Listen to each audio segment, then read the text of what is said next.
Hey, it's me. It's 5XP. Grom. I got my Conan shirt on, thanks to Visible by Zero for that. On the table, we've got the Chip Theory Games Elder Scrolls, subtitle Betrayal of the Second Era. This is a game I did not crowdfund, but through luck, I found a copy for, I don't want, and it's not even a brag, but it was less than the pledge price. So somebody just didn't want it for whatever reason. So I grabbed it and I haven't played it yet. Hold up. I have done the tutorial battle, but I don't really think I derived enough from it that makes me an expert on how to play it. This is not a learn to play. So we're just here playing the game today, and what happens, happens, right? So I hope it doesn't turn into a fail to play.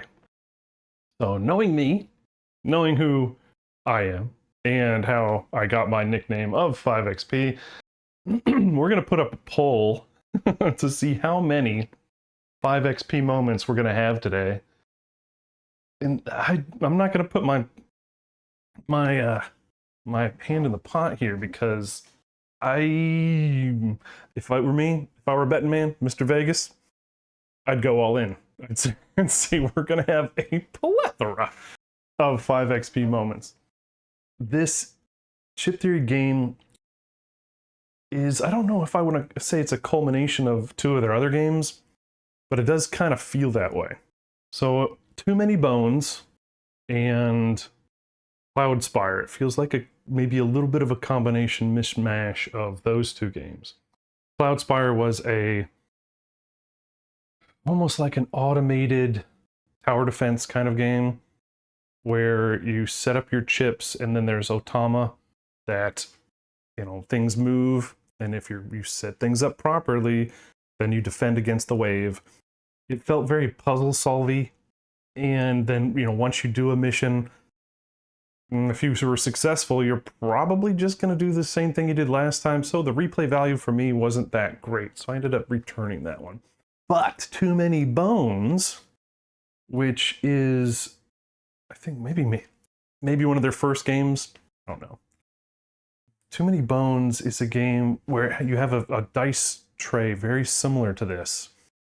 You get dice based on skills. You build out a skill tree, kind of like OG World of Warcraft, where you go to your talent tree, and then you have to have this in order to get this, in order to get this.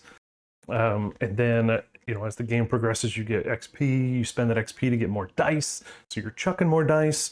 So early in the game, maybe only have one or two dice. And then you have to, do a battle, which is on a very small mat, and it's only orthogonal, and it's a little bit different. This, now having the big hex maps like Cloudspire and the Too Many Bones skill tree, looks like it could be a winner, right? The beautiful neoprene mats, with loads of detail. You don't get that many of them, but the different quests and different missions and things just rearrange it. So, like one mission will have you start here. This is the hex start.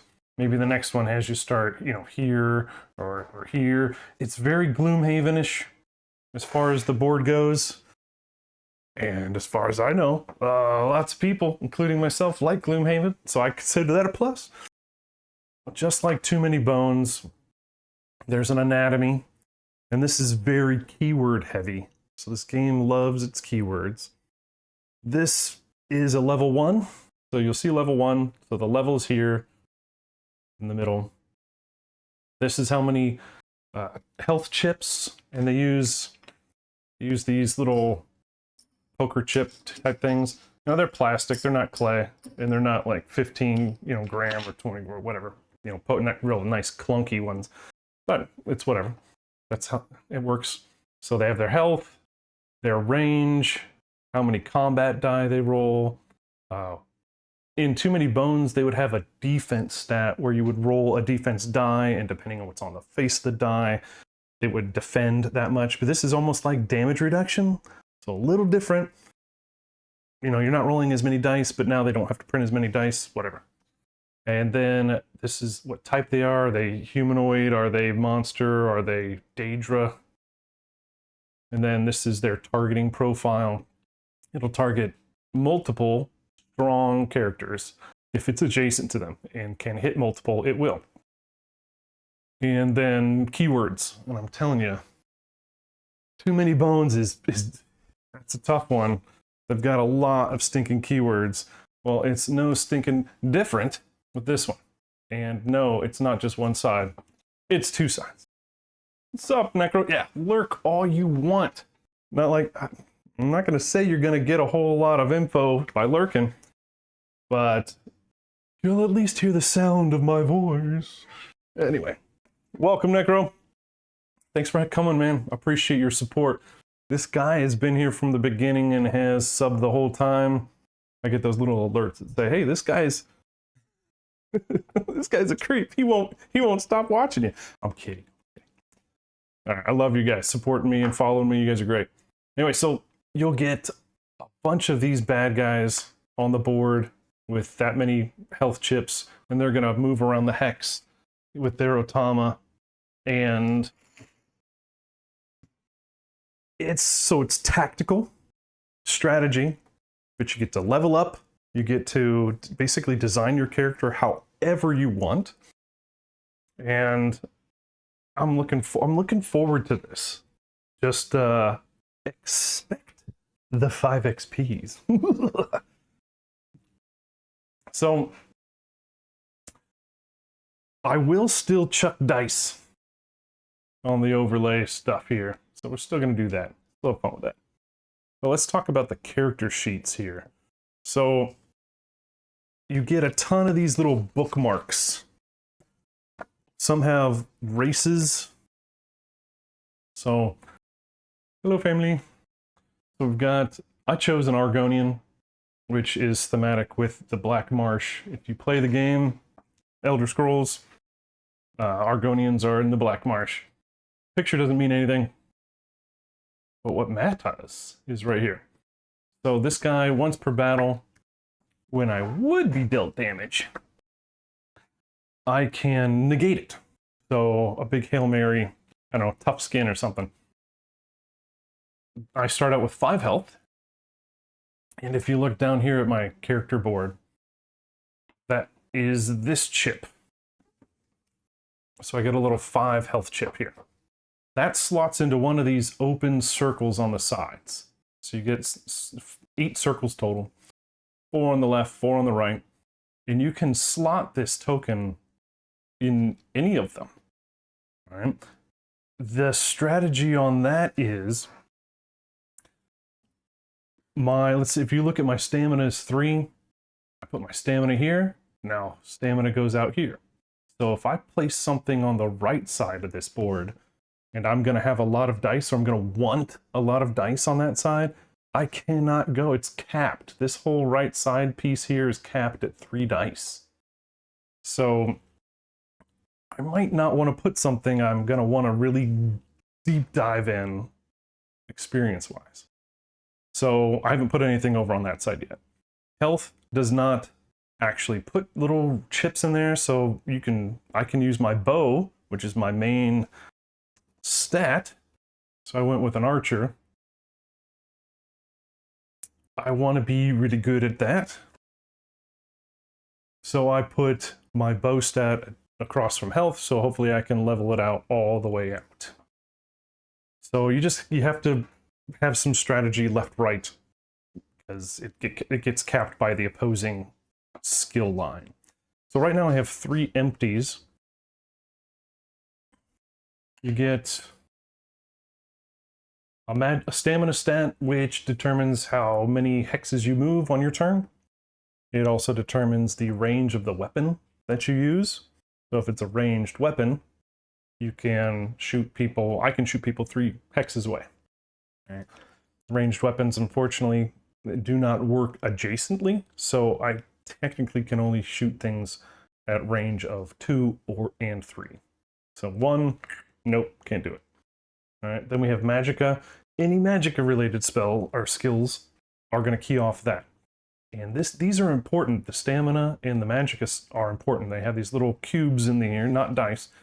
Those are your limits. Those are your caps. So if I do a skill that is stamina related, I can only roll at this point up to 3 skill dice. If it's Magicka, I can only do up to 2 skill dice. So if I want to be rolling lots of dice each turn, I'm going to have to increase the associated stat. Then we have combat. That is your general aptitude of just combat. Your punchies and your kicks.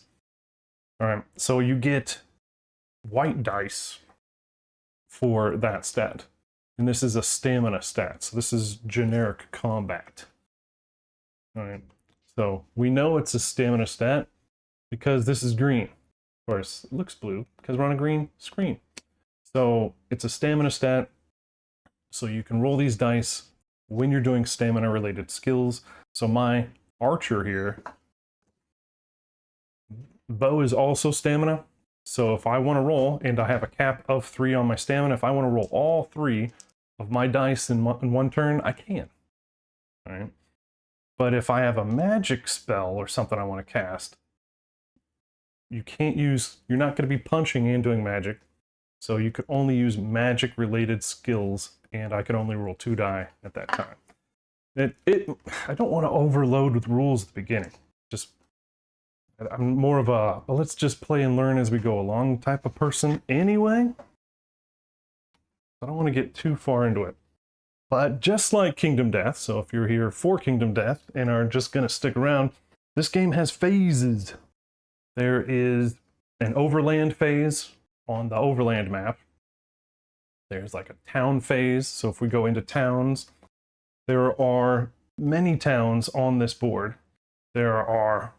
The icons on the board are towns, conflicts, so this will be a battle. Then we have peaceful, maybe they just find some farmers that need some help, but it's not a battle. All right, and then there's like a little spark, and that is you roll a die and you find out what the heck it is. So there's towns all over this map. In the towns, in the Black Marsh, they'll have, I don't know, it'll look like this. Basically, you go to the page that the town is on. There's a shop. There are trainers. There may or may not be an inn. This town, wherever it is, has no inn. And in the inn, you can rest. And we'll get to that, I guess, later. Quest board, so if you want to pick up side quests. Is there a guild kiosk? For this being intro and whatnot, I picked the Undaunted. So, let's flip over here for the info. So, knowing no fear of beast or blade, the Undaunted are a group of daring treasure hunters who throw themselves headlong into delves and dungeons for fame and fortune. They laugh, ha ha, in the faces of death and Daedra for a chance at glory, honor, and treasure. So, if it says I focus on delves, maybe I do. All right. So, this is going to determine our intro quest, since we are Undaunted. Let's go ahead and get to that. And I picked... So we know we're in the Black Marshes. We go here and we just look for Undaunted on the quest list here. Yeah, Thieves Guild, Fighters Guild, Mages Guild, Dark Brotherhood, Undaunted. Undaunted, here we go. So we got a quest called the Curators of Chaos. Complexity 1 says Session Snapshot. Traverse the map to participate in a long delve, which can be shortened by making a stop in another city. This quest is intentionally simpler, and can be used as an introduction to the game. There we go. How convenient. All right, so I did hear somebody say that in the session snapshot or the little quest intro blurb, there are hints at what you should be looking for, or things that could make it easier. So this one very specifically states, making a stop in another city will make the game easier. So we're definitely going to want to do that. All right, so it says, you've picked up a contract with Cyrodiil Collections, a historical society attempting to open a museum of Argonian artifacts in Black Marsh. The society is searching for a relic that is particularly hard to obtain, so they have hired the services of the Undaunted to bring it back to light. Anything else you plunder in the process, of course, is yours to keep. The artifact in question is an ancient Argonian tome said to contain wisdom about how to harness a rare natural resource native to Black Marsh.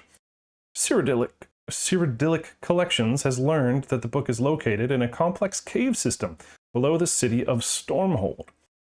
The organization is light on details, but there are a few historians scattered throughout the region who may be able to help. Starting location, Lilmoth. Okay. So the game wants to use these tokens here to indicate location. I find it probably going to be pretty hard to see on the stream, so I'm going to replace those with these red chips.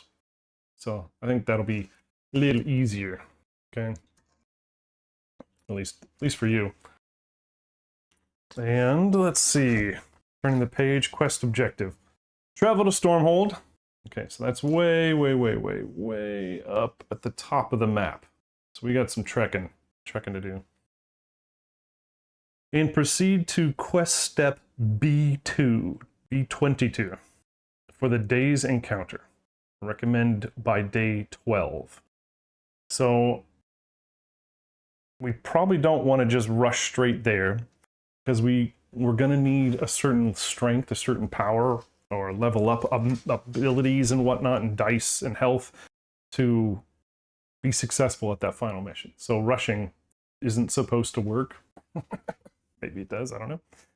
So we definitely should probably go to another city at some point, you know, for the first playthrough, making it easy. Let's see, initiate, so day 12, which initiates the end of the quest. Alternatively, oh, so we only have 12 days. Okay, that makes it easier to understand. Alternatively, you may choose to research the caves below Stormhold by traveling to Stone Wastes or Percolating Mire and completing a town encounter recommended by day 6. All right, so on the map, let's see, Stone Wastes are here. Percolating Mire is there. I'll say the blue chip is us, starting in Lilmoth. Okay, it says, during this encounter, of the town encounter, you must take a group town action to discard a number of legendary treasures equal to the players.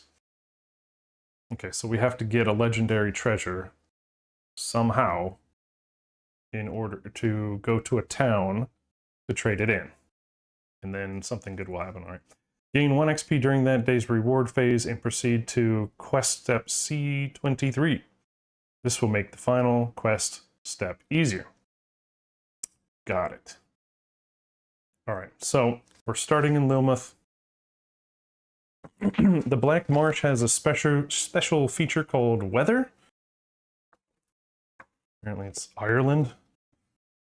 So the overland mechanics of the Black Marsh is known for its ever-changing and inhospitable weather. Black Marsh tests the planning and endurance of its travelers. At the start of the session, place a token on the sunny weather space of the overland map. I'm going to put a green token on it, since we can't see the tan ones on the tan map. All right. When triggering the active province effect step, move it to the indicated position. Got it. Let's see. Consult the weather condition affects overland movement. The current weather may also affect encounters, strength of enemies. Requests that include... Okay, we don't have one of those extra tokens, so we can ignore that. So, the weather is sunny. Sunny is our party overland movement is 3. And there's a bad guy called a Storm Seer. So if we pull that guy, this unit exhausts a number of dice from players' active slots determined by the weather. Ouch.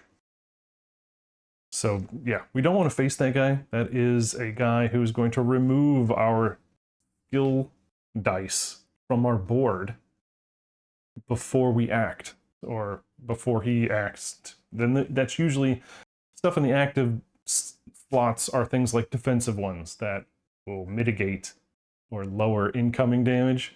So having a jerkwad bad guy remove those will hurt us. All right. All right. I did download and print out several pages, like little helper guides. So let's go to that right now. All right, we're starting the game. I am an Argonian archer. I have 5 health chips. And a little ASMR. Like. All right.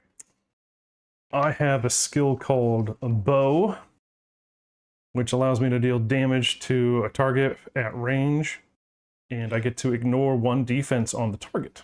So I have was almost like piercing. So I've got piercing. And as an archer, my innate ability is at the start of my turn, if I am in a range combat form, I do 2 damage to a targetable enemy. So just straight 2 damage. So I'm hoping picking an archer that's a ranged guy, be gentle, will make this first run a little bit easier. All right. The game also uses this little setup here. So this is our day little sundial thing. We're on day 1. This die is for just noting what round it is. So, and their dice are not normal faced. These like turn die, you just turn them and they go to the next number. You know, 4. It's magnetized. 4, 5. You know, and then it's over. All right, so here's the day marker. This is the XP marker. So every time we get XP, we have to increase this to the appropriate amount. And that kind of is going to give us a little heads up on, are we ready yet? Are we going to be able to take this guy yet? We're going to find out. All right, we're in Lilmuth. It's a new day. Increase the day dial, but you don't do that on day 1, I see. All right, overland phase. So we start this whole thing in town, in Lilmuth. All right, what do we do here? Town encounters. Check the town effect. Well, let's read this. Lilmuth, known as the festering jewel of Murkmire, right? Lilmuth is a city of opportunity and danger, a place to make one's fortune and potentially lose it to the criminals who run unchecked through the streets. Despite its unsavory elements, it's a beautiful old city that frequently charms its visitors. Cyrodiilic Collections, an organization that collects Argonian artifacts, is attempting to found a museum here. All right, so it says Olis Bay Tradeways. So there's a bonus for this town. It says when an adventurer takes a shop town action, they gain 2 items instead of 1. All right, so when we arrive, this says this town has 6 common items in the shop and no legendaries in the shop. It'd be great if it had legendaries in the shop, because then we could just skip half the quest. So we have to get a legendary item in order to trade it in. Let's see, 3, 4, 5, 6 common items. Now you open this up, you put them out, and then you get to choose if you want to go to do a shop action. So if there's nothing you want in the shop, screw it. I'm not buying anything. All right, so shop. is full. Get reveal trainer and shop up trainer. All right, so you remember those empty slots on my character sheet? So I've got 3 of them, 3 empty circles on my character board. This is where the extra skills that we can put in there come in. So we grab 5 skills out of this bag, which is full of all the skills I didn't take on character creation. Let's put those on the overlay. So these give me the options. These are the trainer. So if I want to do a training action, these are the ones that are available to me. And then they each have a little board for what they are. So this is acrobatics. This is destruction staff, so that's a magic thing. This is Daedric power? Daedric something? It's Daedric summoning. Then what is this one? Stabby stab. Do I have a stabby stab? Oh no. Did I not? Apparently I don't have that one. That's somewhere else.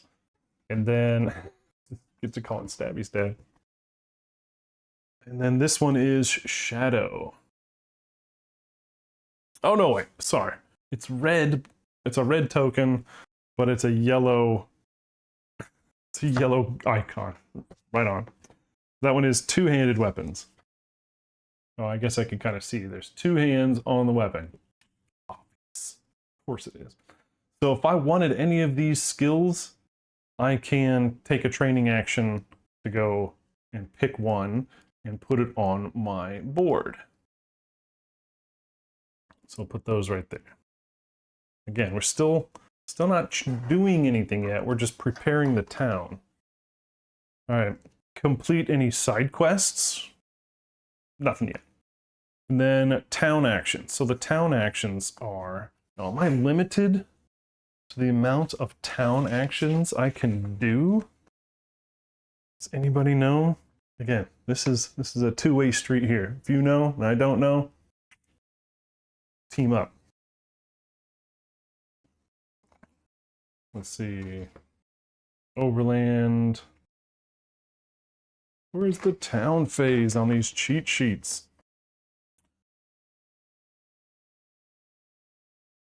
Yeah, if you expected some really well put together learn to play, ha! Ha ha! I say, you're in the wrong place. Alright, there's bound to be some info on town. It honestly just says town action, shop, trainer, inn, quest, guild kiosk, town square, and alchemy station. But I'm not seeing, like, if there's a number of, like, actions. Am I limited to 2, per se? Let's see, battle rules, additional rules, game phases, town encounters. Let's go to town stuff. Page 38. Now, I will, this company, Chip Theory, is known for their quality of products. So this rulebook is really nice, right? Actually, I'm really surprised. It reads really well. And in a world full of crowd-funded, stinking piles of garbage, this is refreshing as hell. So, I mean, I got a game, let's see, before fall break of last year, the Gale Force 9 Conan. I love Conan, right? So the whole IP is just like instant buy for me. I have never read a rulebook that left me just staring into space, trying to understand what language it might have been written in, and then translated to, and then translated to another language through Babelfish, and then translated back to the original language. It gave me the deepest headache I have ever had in my life, and I'm just sitting there going, I can't play this. So So that game has not made it to the table since, until they send out a new rulebook or somebody comes up with a, like esoteric gamers come up with a way for me to play that. Something. All right, let's see. Reveal trainer shops, complete side quests, town actions. Aha! Ha! Town actions. Each adventurer can take up to 2 town actions. Take actions granted by abilities. All right, so we're gonna have to choose.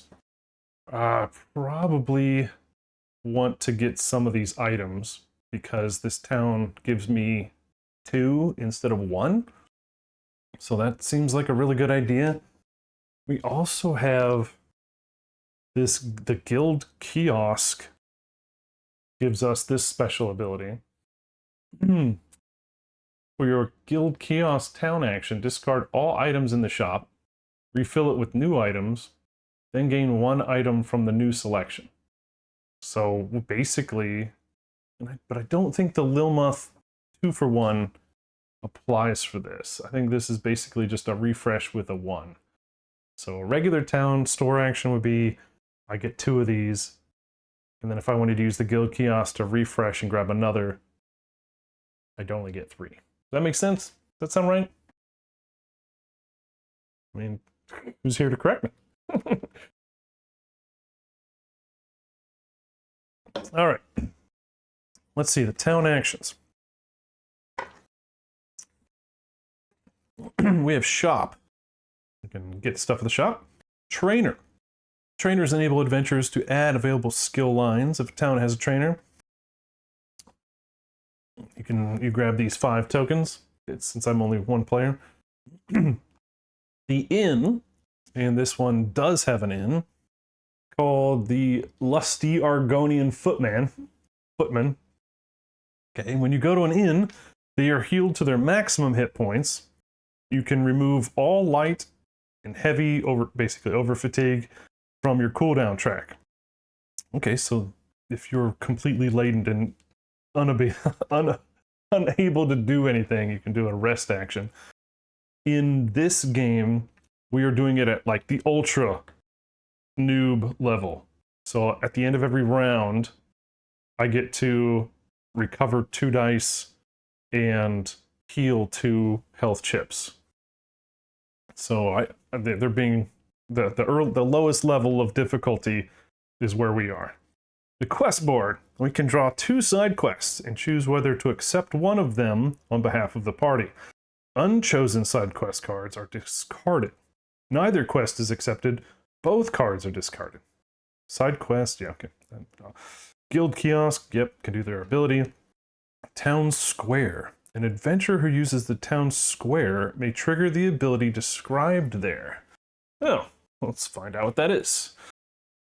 Cyrodiilic collections. Discard a legendary treasure and gain that XP. Oh, so that is the skill that we have to do by day 6. Somewhere on the map. Some city on the map, we've got to do that. All right, and then we have Alchemy Station. Yep, so we've got everything except legendary treasures at the shop. An alchemy shop says if we have a potion, which I believe, yep, this one. So if we had this and we had used it in a battle, which is expend for 3 hit points, we had, tapped it, but not tapped it, you know what I mean?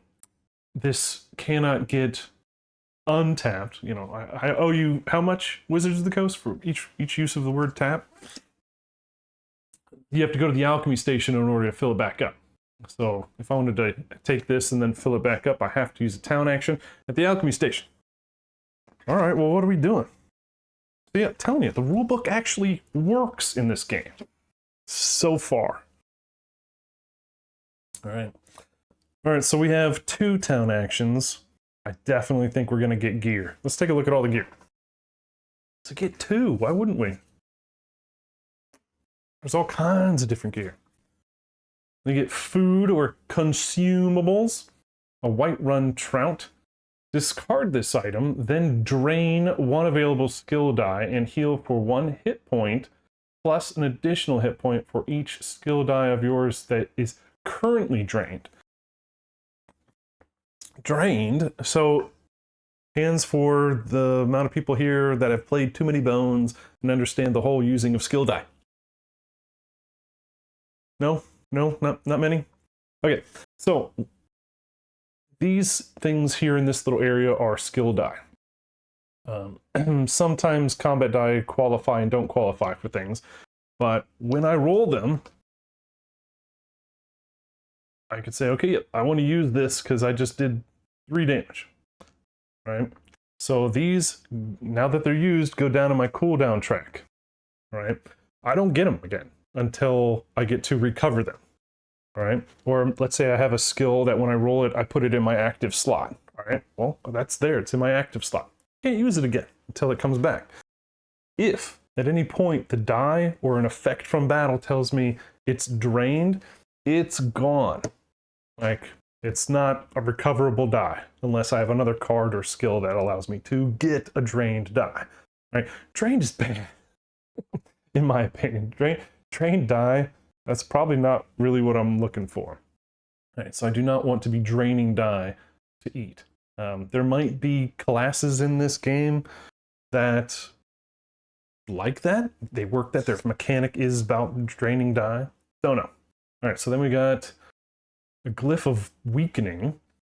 So enchant level 5 or level 10 enemy in play. The enchanted enemy's combat and defense stats are both reduced by 1. Discard this when the enemy is defeated or at the end of battle. So these are glyphs. Glyphs enchant whatever element it says, and when they're done, they're done. So they are expendable. You don't get to use them again. Oh, I got another consumable. Roast pig, an entire one. Meat. Discard this item. Then each adventurer may gain 1 over fatigue to heal to full. All right, so we can discuss fatigue now, I guess. So there are 2 colors of blocks, dice, I guess. We have gray and black. Gray is regular fatigue. It goes in your cooldown track. Right? So if I have dice in my cooldown track and it's now time to recover, I get to recover the 2 leftmost at this opportunity. So if that fatigue's there, that blocks me from getting other good die. So having fatigue in my cooldown track, not great. So that means I recover that fatigue and it goes away, and I can put that 1 dice back on my slot the other ones over. Not the worst. But over fatigue, this black skill, this black one. So if I have over fatigue in my cooldown track, when it's time to recover, I recover any recoverable dice, but then that over fatigue goes back to the back of the bus and slots back in and is perpetually in here until I can get rid of it through an inaction or some other effect. Right, so over fatigue, bad. But I guess if I'm really hurting, taking an over fatigue as opposed to dying, trade-off. So that's not too bad. I like this one though. This, I could just take this and that's a free health boost back to 3. Right, here we get an armor and a weapon. Right. So we got a bark skin helmet. It is armor to the head slot. After an enemy engages you, recover the leftmost die in your cooldown track. Okay, yeah, I'll be getting that. All right, that's a win. That's kind of like innate. If I have this as a prepared item, you're allowed to have 4 prepared items. That just automatically happens. When I'm engaged, I recover. All right, after. So I don't get to use the recovered dice for that engagement. But then there's this thing called overtax. So if I choose to basically destroy this item when this happens, the regular ability happens and then this happens. So then I would heal for 2 and apply daze to the enemy. Performing the engage, the enemy will not remove the status die this turn. So if I have to use it, if I have to get out, then I can overtax it. And then we have a shield. Red Guard Maple Shield. It says, so it's a weapon on the shield slot. For each combat skill die rolled disengage, remove 1 fatigue in your cooldown track to the rightmost position of the track. So it says move, not remove. So you're just taking it from something that's going to have to be to blocking a recover to delaying its recover. So pushing your good skill die up and your fatigue back. That's not too bad. You know, but this is why I'm not going to grab it. See this little thing right here? That is defensive. So up at the top of your character sheet, there are these little combat styles. You've got defensive, which is that little shield icon, black and white shield. You've got this axe, which is two-handed. You've got a sword, which is one-handed. You've got a ranged one, and then magic. All right. If I want to have this ability, if I want to use this ability, I have to be in defensive stance. All right, your stance is kind of like block in Kingdom Death, where you block it on your turn, then until your turn again, you have an active block. So I can't use ranged attacks if I'm in defensive, right? So I won't probably grab this. I'll probably pass on that. So based on everything we've seen, we're going to grab the helmet and the health potion. I think those are good, nice, good starting items. All right, so that was one action, and I'm going to put them, you know, next to my board, and I will immediately forget them and perform a 5 XP moment. All right, let's see. Then I still have a trainer or a guild kiosk. I don't think I'm going to train unless I want to maybe get... Oh, I don't have any XP, right? So I haven't done anything yet to gain experience in order to buy more dice. So I can go to a trainer, I can open up the world of acrobatics on my sheet, but I won't have any die for that until I get experience to buy dice for it. So I'm not entirely sure if we want to go down that, or if we just want to use our guild kiosk, get more loot. I'm kind of feeling that that's where I'm headed, because I'm allowed to have 4 loot active. I would love to get maybe like a ranged weapon or something. I don't know. So it's either train. So let's talk about that, train. So aerobics or aerobics, jazzercise. This is acrobatics. So that gives me more movement. If I get certain levels, I can move through enemies, because right now enemies were going to block my movement. And being a ranged guy, if they corner me in, that's really bad.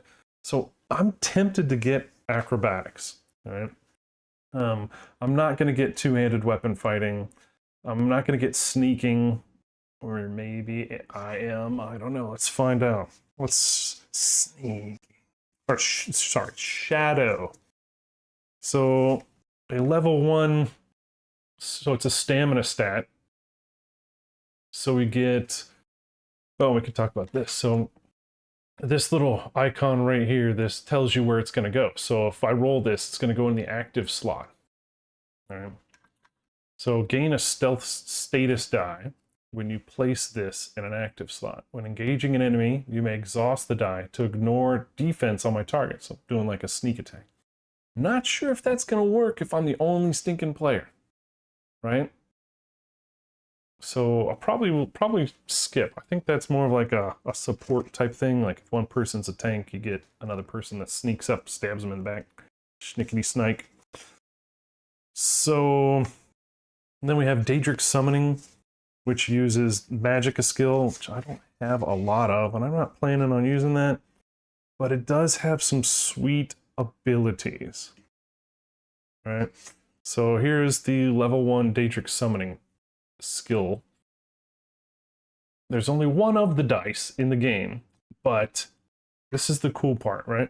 So I roll, these are the different faces of the D6.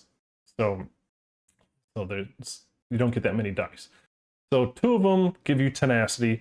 Tenacity is like the bones in Too Many Bones. Like, yeah, you didn't get anything that helps you with right now, but tenacity is something you can use, accumulate, and then you get to do your class features. So these things. This is, so if I have one tenacity, I can use an accuracy skill, or 2, I can use Hawkeye, or 3, I can use lethal.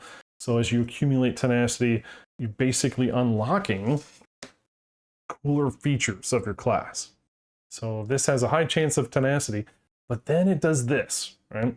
So deals X, which is the number at the bottom, true damage to an adjacent enemy. True damage means it ignores armor, it ignores everything. It does it. It does it, and it always works automatic. True damage is the best damage. And that sounds awesome, right? But in order to use this ability as an archer, I would have to switch my combat stat or combat stance to magic, which I don't think I really want to. Which is why I think acrobatics is probably where I'm going to go. Because it's a stamina stat, same as archery, but it doesn't require, so there's no icon to the left and right of these chevrons. Unlike Daedric summoning is magic, right? So this means I can be in any stance at all to use this. All right. Whoops, let's flip that over here. Level 1. So this Fleet Phantom allows me to, and this icon is cooldown. So when I roll it, and as long as it's in my cooldown track, that I get that bonus. So there's like, look at that, 3, 4, 5 additional hexes on a movement. That's nuts. So I think I'm gonna go ahead and, even though I can use my guild kiosk and get more loot, I'm gonna grab that acrobatics. And I'm gonna slot it, sure, right there. All right, I think, so that's it. That's the town phase. And yeah, I'm taking longer than I think I would normally if I weren't streaming, but who cares? All right, so these cards all go probably to the back of the deck. I don't know. That's the way I'm going to play it. All right, so now we're going to go to the Overland. We get cheat sheet. Overland phase, start of phase effects. Oh, right, so we're not actually going overland. That technically is the day. So the way the overland thing is, we're this blue guy. As we move around, anything we move through doesn't matter. But if we end our movement on an icon on the map, that's our day encounter. That's what happens that day. All right. So they're saying the first round of this is, our first day is just Lilmuth. We don't do anything else except Lilmuth. So then we do reward phase. Didn't do anything. Advancement, don't have any XP to advance. Update quests, don't have anything to do. End of day phase. And that is, we activate the province effect. Okay, so it was sunny all day. Now we draw a peaceful quest card. Look at the bottom. So if during the day we did a peaceful quest thing, we look at that card to determine it. If we didn't do a peaceful thing, we grab, oh, good gravy. We look at this icon and see, okay, what is that? Go to the Gazetteer for the Black Marsh. According to that icon, it's sunny again. So the icon stays at sunny. And next round, we're going to be able to move up to 3. All right, then we rest, heal adventures. So I would get 2 health chips back and recover 2 dice. And this is not like a regular battle recovery. It's anywhere in the cooldown track. I can recover any 2 I want. And then that's it. We just completed our first day. I don't know. What do you think? I think we get it. That's it. We did it. That's it! We did it! We did it! All right. All right. We overwhelmed? Or are we just whelmed? You know what I mean? I think we're doing just fine. All right. And I'm actually very positive right now because of these 2 items that we got. That's awesome. A sip of health and barkskin helmet. I'm gonna have to remember those. All right, so let's start the new day. We take the day ship, rotate it because it's magnetized. It's pretty nice, pretty cool. Rotate it to 2. We're on day 2. What do we do? Increase the day dial. Congratulations, we've done it. Overland phase. Start of phase effects. We don't have anything that is triggered at the start of phase. We move the party. All right, guys. We have 3 movement. Now, the quest said, hint, hint, you can go to stone wastes. So I'm just going to say that our movement is probably going to be over to here, then over to there, then over there. Right? Probably. So X-wise, 1, 2, 3 movement would get us, and we could stop anywhere we want, but I think we're going to try to maximize our movement. This is a random tile, this little starburst. So we can move 3, 1, 2, and then our third, we can either go to a blank space, go backwards to Bright Throat Village, or go into this, oh, what's it called? What's a wild space or something? Darn, I can't remember what it was. Unstable landmark. This little starburst is an unstable landmark, which we then roll the die. So if we land on an unstable landmark, we gotta figure out what the heck we're doing. So there's no town. We have to roll this die to see if we're gonna get a random town. That's interesting. Or a battle or a peaceful encounter. I'm not sure how a town thing would work, right? What is a random town? How does that happen? Just find some squatters or a camp? I have no idea. Well, let's roll it and find out. Oh, it's a battle! Alright.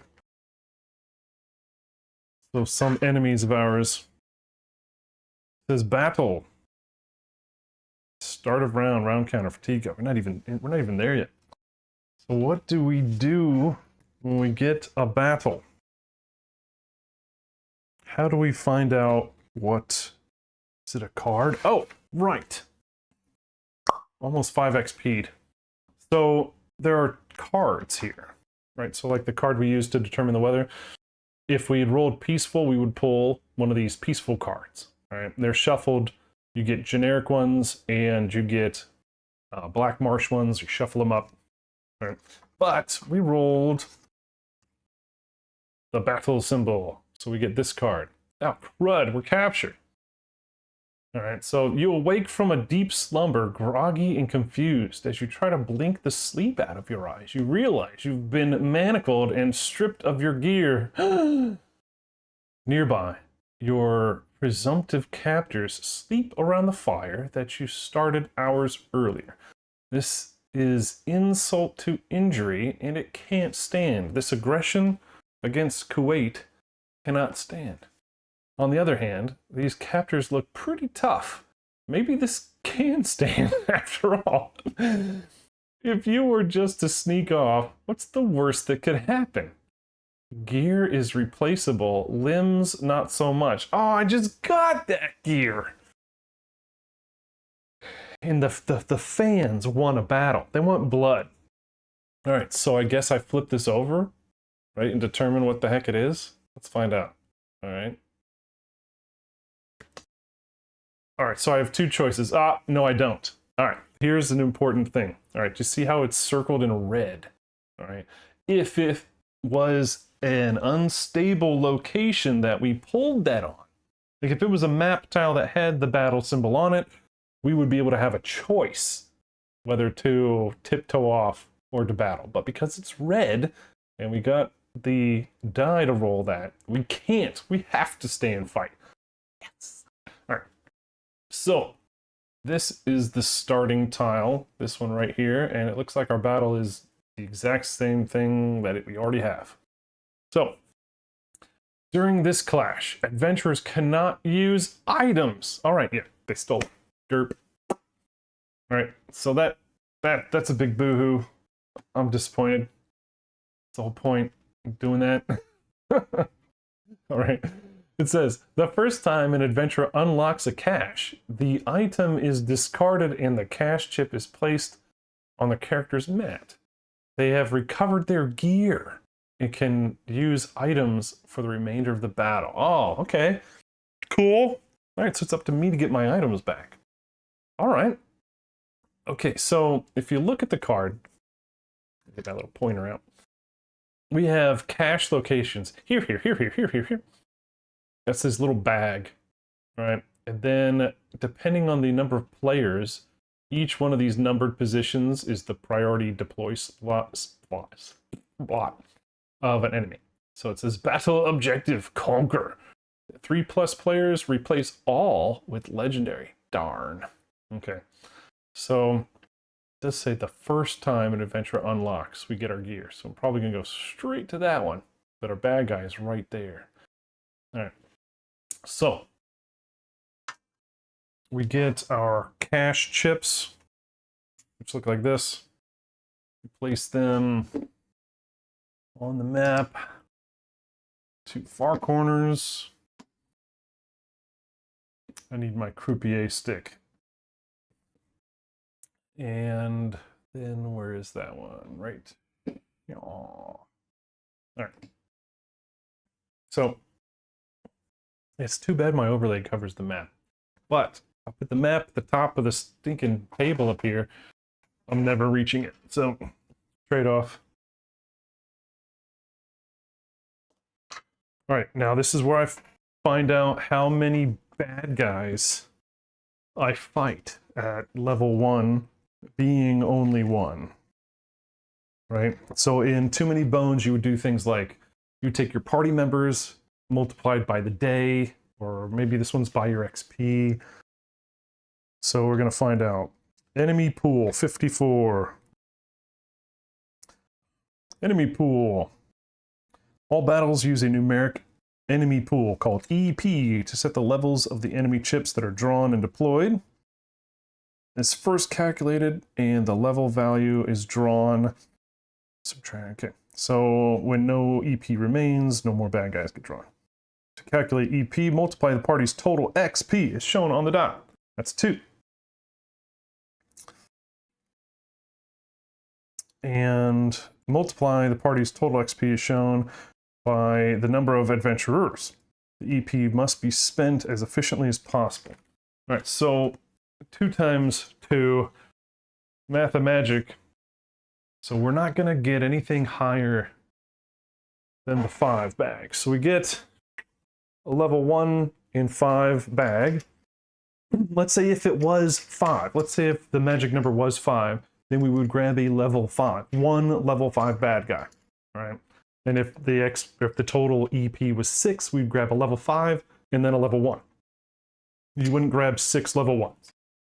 So you're going to do the maximum amount first and then go with remainders. So we get 2. All right, now we get 4 total. 3, sir. So 2 times, no. That was doing by the day. We do 2. It's only 1 person. 2 XP. 5 XP moment almost. All right, here's what we got. I love the randomized bit. Too Many Bones has the same feature. So we get, we're going to say this is the first guy I grabbed, a Red Guard Bandit who has 5 health. 1, 2, 3, 4, 5. Right. He's a melee guy because his range is only 1, so only adjacent squares get affected. He rolls 1 die and has a damage reduction of 1. He's attacking the one only, and it's the weakest person nearby. He has steel, and I don't like the sound of that. Let's find out what steel is through one of their giant lists of thinking keywords. It says, when this unit determines a target, roll a d6. If the result is greater than or equal to the target's current hit points, that target discards a non-consumable item from a ready slot. Well, I'm going to have to kill that guy before I get my loot, aren't I? Crap! Okay. Well, he is the first guy. Alright, so where's that card? Oh no, this is here, and he's here. Okay. Then we've got an Imperial Bandit who's native. I hope that doesn't mean what I think it means. This unit has the skill specific to the current province. Oh, dang it. That's what that means. Okay. So he is a Storm Seer. When this unit determines a target, its target must exhaust a number of dice from its active slots as determined by the current weather, which is sunny. So he's going to remove 1 from our active slots. Guess what? My character doesn't use active slots. Sucker. All right, so he is 5 health as well. So this guy's not going to really bother me too much at the moment. Let's see, 3, 4, 5. And he's pretty much the same. So he's 1 and 1. Now he gets placed next to this chip. Now I can put my guy on any of these starting squares. I say squares, hexes. Excusez-moi. All right, any of these starting hexes. But I want to get that guy done first. All right. Is there a flow? I know Kingdom Death has a bad guy always goes first unless otherwise stated. All right. Oh, right. So we got the round counter, which is this die here. Move it over here. It is round 1. Can you see that? That round 1? Or should I put it? Oh, isn't that nice? That looks better. Let's do that. All right, so we got fatigue damage. That was this icon. So if this battle has gone too darn long and Judge Judy's tapping her watch at us, this fatigue thing is like a get on with it mechanic. Everybody takes true damage. Everybody gets over fatigue, and basically the sea floor rises till everybody drowns. We're not there yet. We're on 1. Adventurer turn. Yay! All right. I'm being sneaky. On my turn, I can... Where is it? I haven't done this yet. I know there's a list, like an order, right? I get a move, I get an engage, I can get a fatigue to do another engage. I think the first thing is a recover step. I gotta find this. I know there is a step list here. Darn it. Oh, that's what they give you these cards for. So on the back of the card, the adventure reference tells you exactly what happens. So start of turn. So anything that triggers the start of the turn happens now. All right, I don't have anything that triggers the start of the turn. That is usually like poisons or bleeds or things that would tick happen. What do you think the battle plan should be here? We've got get it done, move on, or maximize loot. Because if you're looking, there's 3 extra loots up there. So when I would get to one, it would look like this. Excuse me. I have 3 attempts to roll these exact faces. It's not like a math thing. It's just I have to roll that value on a die. If I roll and I get these values, then I get the loot. So there's 3 additional lootses on the table. So let me know what you guys think I should do there. But first things first is I gotta kill that son of a gun who's guarding my loot, who's also gonna steal my loot. So, my turn. I recover. All right, so start a turn, any kind of bleeds or status effects, don't have any. Recover. My little cube down here, or a little peg, it's really hard to tell where the pegs are on my board. I might have to figure out another camera angle or something, like how I use different cubes over here to show you where my pegs are on these neoprene mats. I get to recover 2. I don't need to, because I don't have any dice. Actions: move, engage, class abilities, explore, but that's only for delves. So, class abilities are only when you have, what's it called? Tenacity. Don't have any tenacity yet, so can't do that. So basically, let's shoot some arrows at this guy, right? I have 3 stamina. I can move 3. I'll probably just move there, because I need to kill him. Actually, no. Heck no. I want... Oh, darn. Darny darn darn. Bad guys can move 2. Alright, they can only move 2. Since these guys are melee, they're going to move 2 to attack me. So this guy's going to come here. This guy's going to come here. I can shoot up to 3 away, so if I'm here, I can't hit him. If I'm here, if I move here, both guys are going to hit me on their turn. If I move to here, he'll move and attack me. I'm kind of like, I don't want this guy to get me, so I'll move closer that way and take a shot. I get 3 dice, 3 stamina dice to use. I really want this guy down, so I'm just going to go ahead and grab everything. So my bow die are stamina abilities. My combat, regular combat, is also a stamina die. So I'm going to roll all of them. Oh, wait. All right. Archer, right? So my archer innate ability is very Legolas. At the start of my turn, if I'm in ranged, which I am, deal 2 damage to a targetable enemy. So that would have been back here. So anything within range 3, 1, 2, 3, 1, 2, 3. Okay, so not this guy, but this guy takes 2 damage. All right. Now he does have his defense thing. So I'm only going to do 1. So his damage reduction prevents that second. But hey, that's better than nothing. All right. Now my bow skills have a penetration value. So he's not going to have any armor. We're going to roll all these and see what we get. All right. We got a 1 on our combat, 1 on that bow, and 1 on that. So we're doing 3 damage with a damage reduction of 1. So he gets all 3 of that damage. All right, so it's too bad. I really could have used one of these to hit a 2.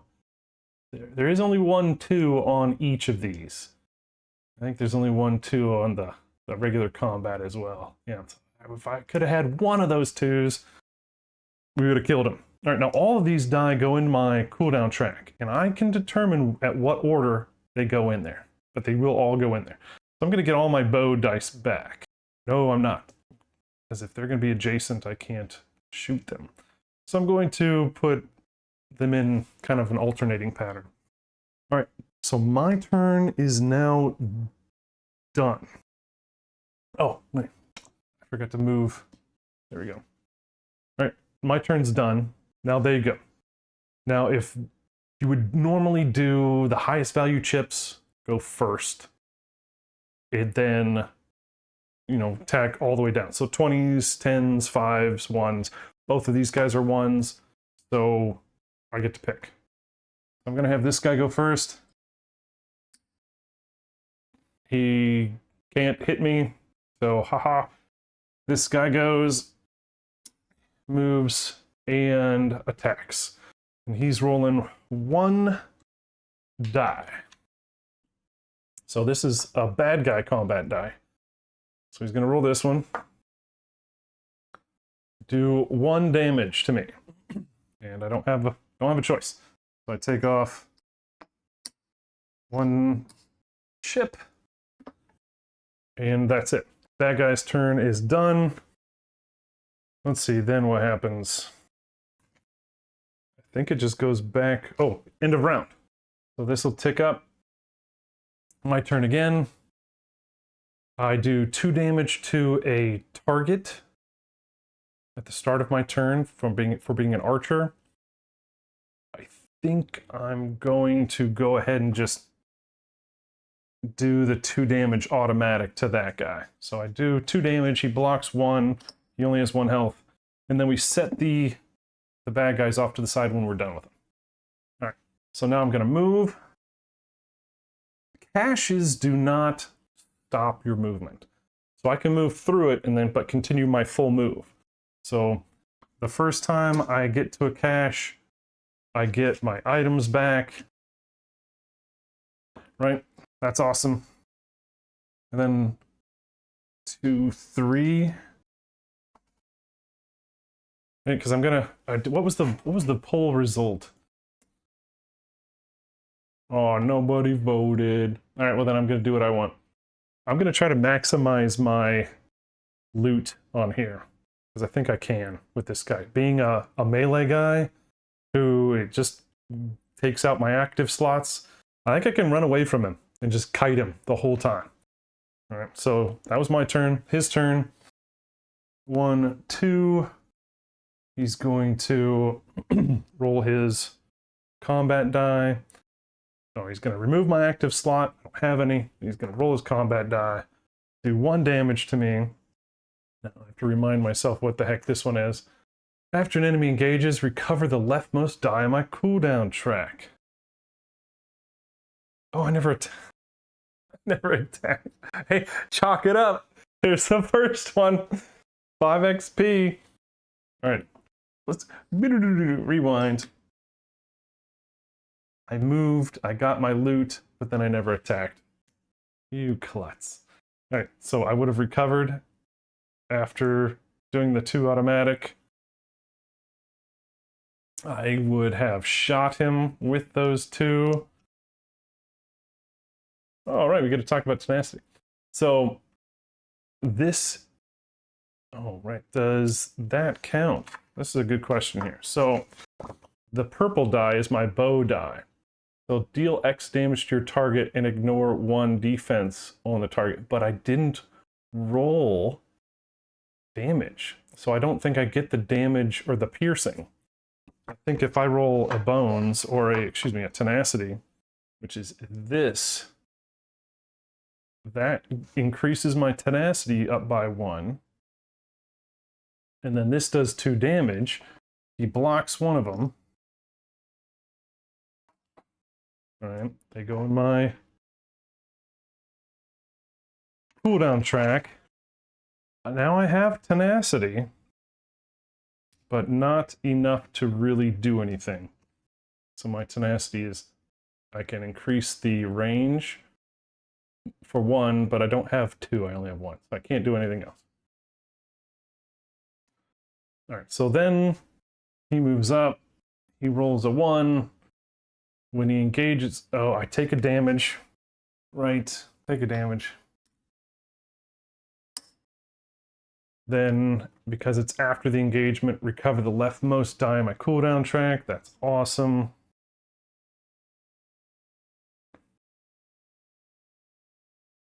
And then it's he's done, so we're now in round 3. Start of turn, I cannot actually do damage to him because I'm range. It says he's adjacent, I can't get my automatic too. So I gotta run away. So 1, 2, 3. And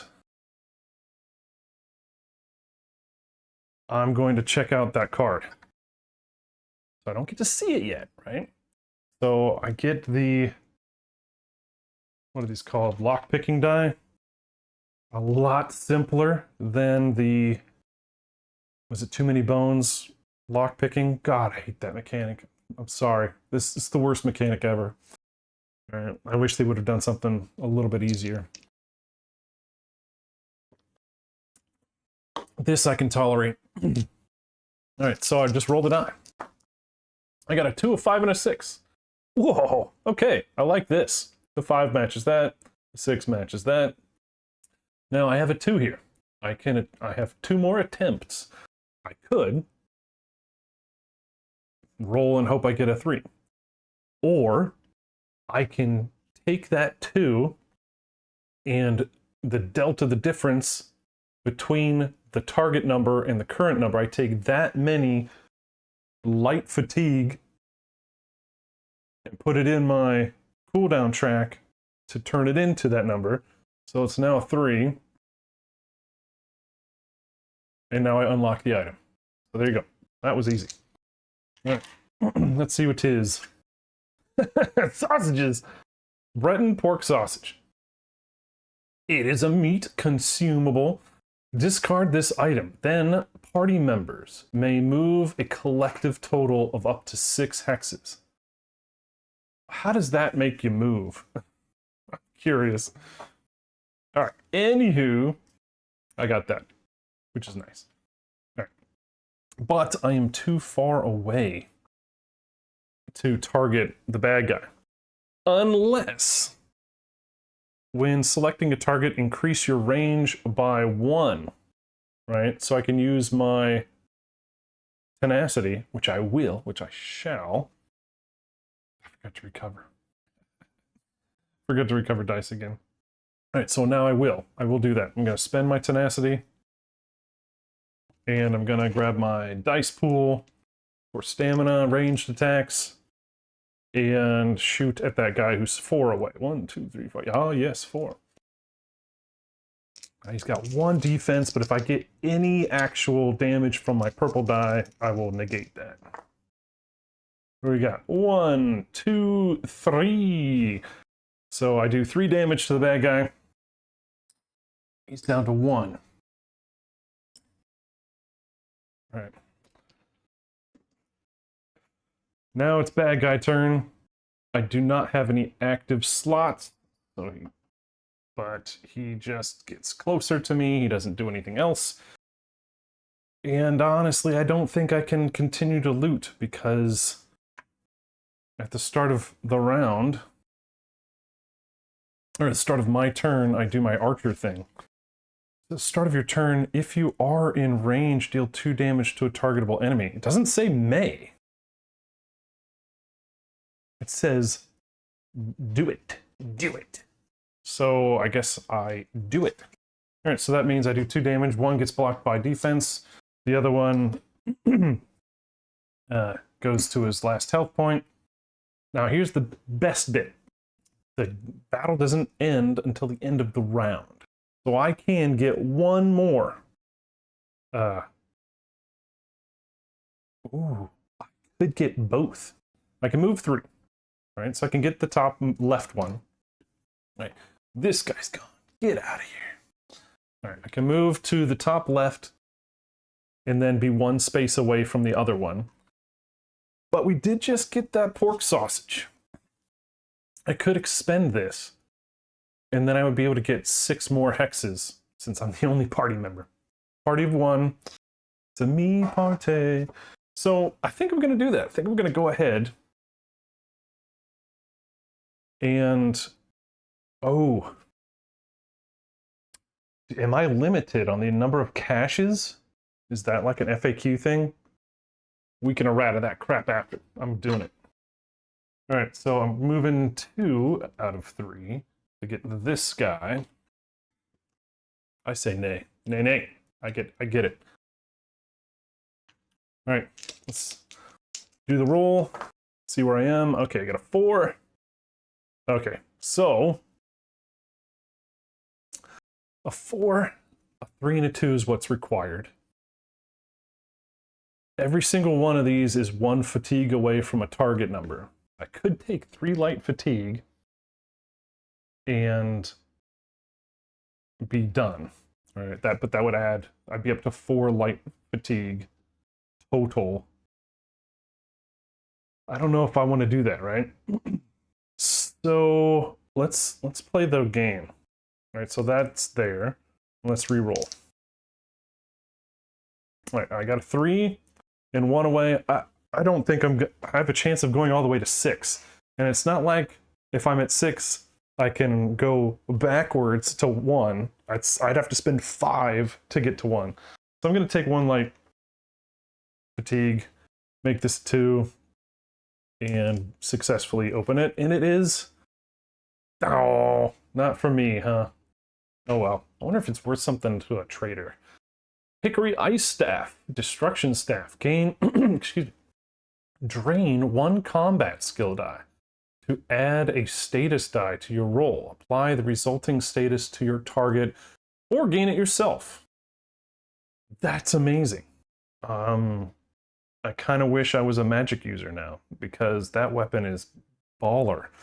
So, reminder or question, query, can you use combat dice in magic stance? No, you cannot. So taking your stinking combat and being able to use them effectively in magic stance is really, really stinking good. And it hurts my feelings that I got an awesome magic weapon instead of like a bow or something. Ugh. But anyway, maybe that's valuable. I don't know, can you trade items? I have absolutely no idea. We're gonna find out. Let me know if you know the answer to that one. All right, so then we're going to chompity chomp on these sausages and get the extra movement. Move our guy. Yeah, that's the last phase. Don't care. All right, so we get 1 more.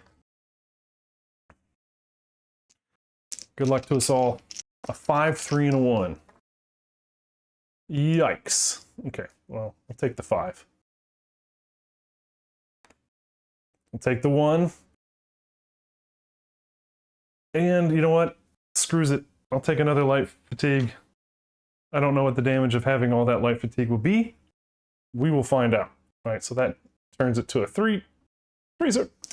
And we get the loot, which is more food. All right. Ellsworth fondue. Ugh, gross. That sounds awful. All right. It's cheese. Discard this item, then either roll 3 enemy combat dice and gain tenacity equal to the amount rolled, or each adventurer rolls 1 and gains tenacity equal to the damage rolled. So it's either you eat all that cheese by yourself, suffer the consequences, or you share, but no double dipping, right? Okay. So basically free tenacity. I'm okay with keeping that. I'm so ticked about that mage staff. All right, and then the battle's over because the round's over. There are no more bad guys, so round's up. All right. Now we get to do more stuff we've never done before, which is find out about the end of battle. The end of battle rewards and whatnot. There's gotta be something on these cheat sheets for end of battle. Okay. Battle cleanup. Yes, yes. Clean up your room.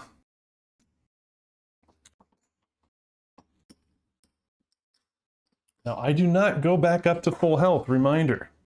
I have 3 left. I stay at 3 until potentially like end of day I get 2 back because that's the level of difficulty I'm playing.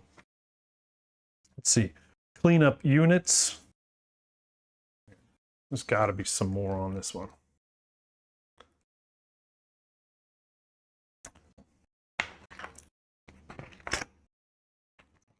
Defeat. Nope, not defeated. Obstacles. That wasn't too bad though, right? I think I did pretty well. Back to rules. Checks, game phases. I think it went pretty well, right? Let's use this stinking table of contents here. Battle rules. Actions. Where's the reward? Defeat, lockpicking obstacles, delve. End of battle, 86. Alright, we got the party achieves the encounter's objectives. The party retreats, or all adventurers are defeated. Remove all remaining bonus hit points from adventurers. Then place each adventurer's chip with its remaining hit points back in the area of their sheet. If you have permanent companion units that can appear in later battles, remove all status die or excess hit points from them. We don't have any companions yet. Each adventurer removes and exhausts any remaining dice from active slots. Don't have any. Then they recover all of their drained skill dice. All my little bow and arrow stuff gets back. Combat stat die. Okay, ow. Let's see. Dice still in adventurer's cooldown track remain there until the next battle, until they are removed by a tavern or something. Disassemble the battle map. Nah, I'm fine. Place enemy chips back in their bag. So we don't get XP based on the chips. Oh, right. Okay, anatomy of a card kind of thing. So we get this. We get 2 XP, I believe is what it is.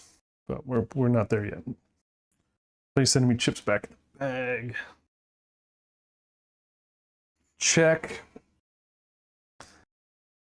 Sort the map tiles by shape. Yeah, okay. Gather the delve cards, setting aside any cards marked SP. Then shuffle the delve. Okay, we're not there. Only occur after battle. Check. All right. Not much there, actually. So now we're at reward. Exhaust active dice, clean up map, shuffle delve deck, which we didn't do a delve. All right, now we're in the rewards phase. So the overland phase is now complete. Now we're on reward phase. Gain rewards. Gain encounter XP. So we tick the XP dial up to before we put our tab on 2 XP, 2 experience. So yeah, increase party dial, increase player XP, bonus player XP. I think that only comes into play if there is some card or something that said you get bonus for it, so we don't have that. Sky Shard rewards are for delves, so don't have that. Other rewards, items, unstable landmark, right? Okay, yep. So we did this, whether we were successful or failed. On an unstable, we gained 2 tenacity. So we can use that for something else down the line. Any of our fun archer abilities, right? Let's see. This cheat sheet is badass. Items, advancements. All right. So what is items, advancements? I'm not entirely sure what that is. Just got reward phase. Let's do that. Page 43. Yeah, I'm telling you, this rulebook is so much better than a lot of rulebooks I've been seeing recently. All right, untrain. All right, so each adventurer may untrain and remove at no XP cost any skill lines, skill dice, or stat tokens to make room for other advancements. Now, I'm good. I like where I am right now. All right, let's see. Gain advancement. Each adventurer may now spend XP on advancements. Page 31. Saved XP cannot exceed 3. So our little XP dial up here, anything more than 3, we have to keep track of. So if we earned like 5 XP on that battle, we just have to know that we have 5. And I could put a little 5 marker there or something. I don't know. But then once the reward phase is done, anything in excess of 3 gets turned into tenacity, up to the tenacity max. So I did read a little of this before the game. Give me a little credit. Little credit. Each adventurer may spend XP on advancements or complete any other advancements gained from the encounter rewards. Saved XP may be spent. Track quests. All right, where does it say? What are my advancement options? Page. Okay, we can. This is fun here. Increase an attribute. We can increase an attribute by spending the required XP cost and add a stat token or die to an open square slot in that attribute's row. All right, so basically the stats, the skill lines on the left side are building to the right, obviously. The skill lines on the right are building to the left.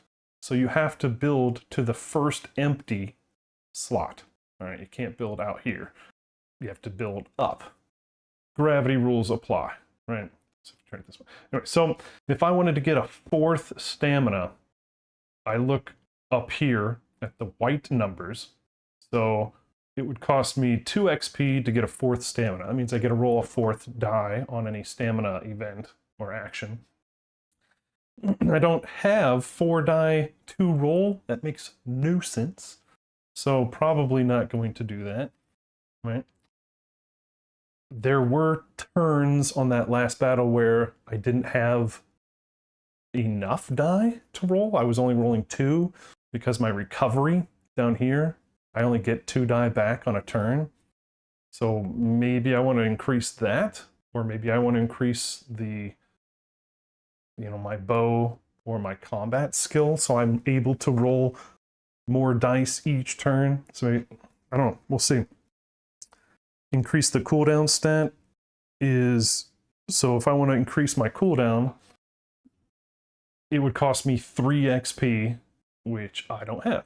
So can't do that. That's too bad. But you can save it. It does save, right? If I want to increase my tenacity, I spend, the value equal to the next number. So that would be 3. So I can't increase my tenacity, but that's not permanent. That's just a currency. So I don't think wasting experience on that makes any sense whatsoever at this stage of the game. So I either want to grab... Okay, so here's an idea. In town, we got the acrobatic skill, right? I have no die for that. That would cost me 1 experience to get 1 acrobat die. All right, it would also cost me 1 experience to get another combat die. All right, so I could get 1 of each of those, and they're all stamina related, so I can have more dice to roll. That seems nice.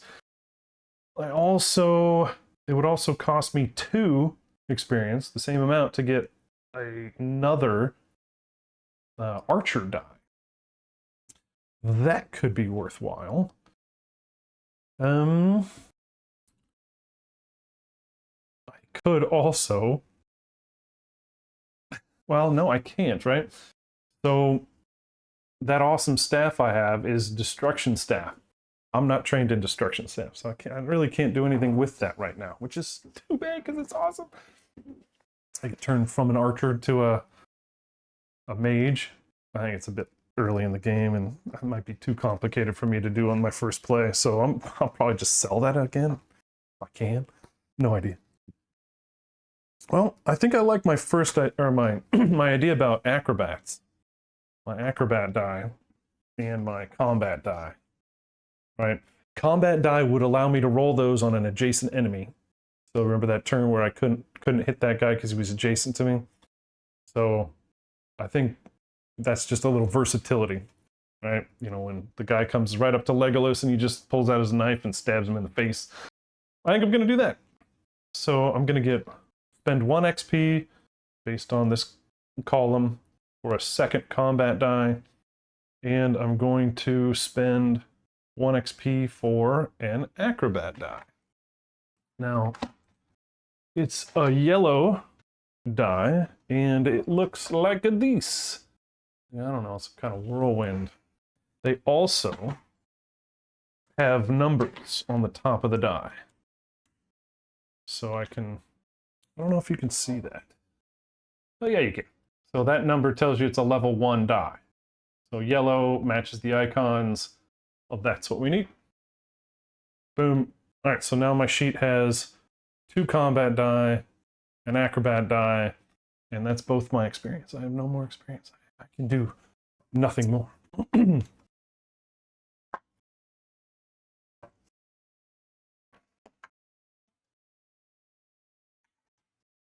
right, what else? Reward phase, track quests. Track any progress made toward the party's quest that requires notes. Nope, don't think so. Got nothing there. Yeah, I think that's it. So we have nothing left over. End of day phase. So activate province effect. We did not have a peace card. Peaceful card. So we got to pull one. See what the back says. It's still sunny. We're looking at this icon. On this page, it says sunny, so nothing bad. That means we can continue to move 3, which means we're going to be hitting that first town next turn. So the adventurer's rest is the next step. So heal adventurers. So I am on the easy cheesy level of difficulty, so I get 2 back. I'm now at full health, and I get to remove 2 from my cooldown track. Round is over. Day is over. I almost should feel like I should get a round of applause for that. Where's my golf clap? I did it. I'm a professional.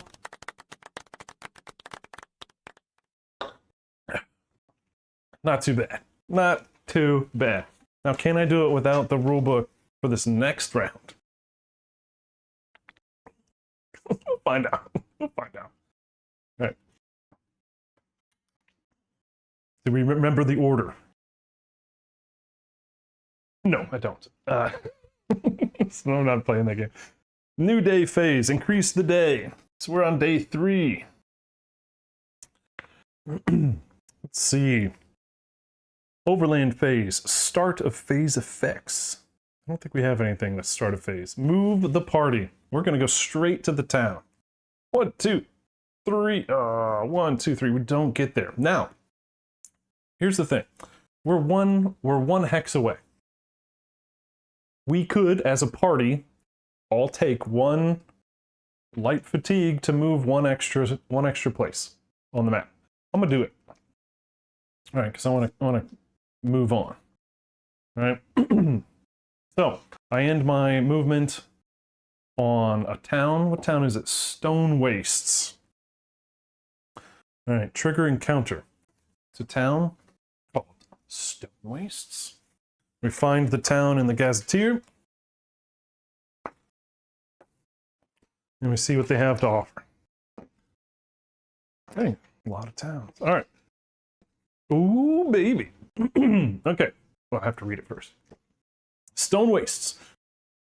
Though others might see Stone Wastes as a lowly river village, its residents are proud of their home. They are guarded by the legendary warriors known as the Four Winds, who recently reunited to fight off a new threat to the town they love. All right. Special. Train with the Four Winds. After populating trainers, the party may replace any one of those like warrior type skill lines with another randomly drawn warrior skill line. If the party chooses to do this, the town square is closed for this encounter. All right. Let's see. Oh, let's read that town square. Hire a sharp eye mercenary. Level 10 Argonian Stalker becomes a companion controlled by the party. At the end of the next battle, return it to its enemy bag. Wow. A level 10 chip on our side? That seems beefy. Seems awesome. But if I'm a min-maxy guy, I'm looking at my XP on the track, and I have a 4. 4 times 1 is a 4. So that's 4 level 1 chips that I'm going to be fighting. I don't think a level 10 is necessary. Famous last words. Maybe? I don't know. We'll find out. All right. So anyway, let's take a look at this town. it has a store, but it's not a very good store. It has 2 common items and 1 legendary item, which we do need, right, for the quest. I pull trainers, which I don't know if I really need, right? Unless we want to roll destruction staff. All right, so which we do get.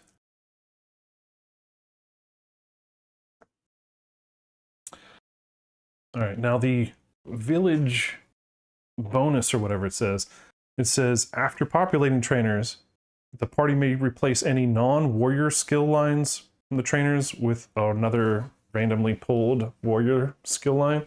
There were no warrior skills. We have a chalice, or is it 2 people talking? We have sneaky or stealthy or whatever. This is restoring light. This is healing. That's like priest. Daedric summoning and destruction staff.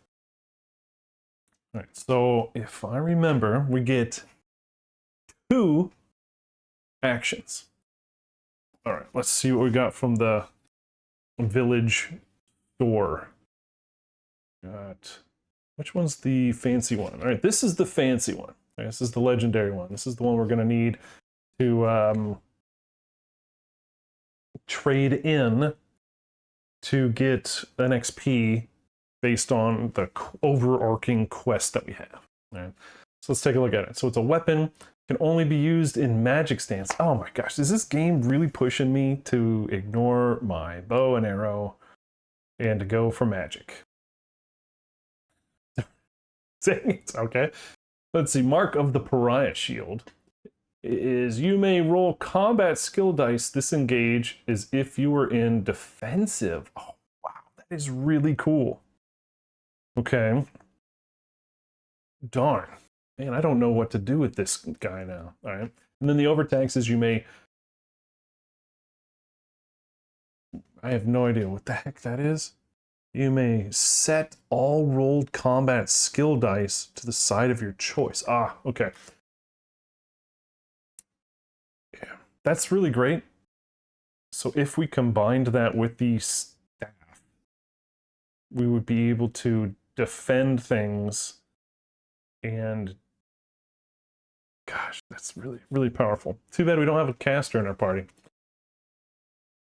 All right, so that's that one. And then we have more consumables. Gosh, they think I eat a ton. Crawdad quiche. Pastry. Discard this item. Then the adventurers may heal for a collective total of hit points equal to your tenacity. I don't know. I like my cheese bowl. Fawn hoof powder. It's a reagent. Okay, during your adventurer's rest step, you may forego healing and recovering dice to instead gain a Bane status die and refresh an expended potion in your inventory. Well, that sounds horrible. All right. So I know we need a legendary for our quest, but I'm not sure I want to spend a town action on that, right? That's a tough one. Because right now, I mean, I've got a long way to go to the next one. I'm going to be hitting some things, right? Whether it's peaceful or whatever that starburst thing is, I can never remember. What is that called again? Unstable. Unstable. I know I'm going to be hitting some things, but switching to destruction staff, right? So I can train it. I can train it. I won't have any dice to roll for destruction staff. Oh well. I think I just need to ignore it. I'll use that. I'll get the shield. And what else do I want to do? I get 2 actions. I could do, oh, there's no guild kiosk, so I can't refresh the items. Darn, I was really hoping to do that. I don't need to do my potion. I don't need side quests, and it's closed, and I can't heal. So it's almost like I either train some new skill line, or I go to the town, and those are the only 2 things, or I can do town square, get that level 10 chip for my next battle. Now, is it for the next battle, or is it only for the next day? Because I could potentially walk on the streets at the end of the next battle. You know what? All right, I'm gonna get the legendary item to satisfy the quest. And then I think I might get that level 10 thing, 10 guy. But we're gonna go back to the quest first and see what, reread that. It says, during the town encounter, you must take a group town action to discard a number of legendary treasure equal to the number of people, so 1. Gain 1 XP during that day's reward phase, and proceed to more stuff. Well, let's do that then. All right, so let's gain it, and then we're going to do our another action to turn it in. All right, so I guess it goes away.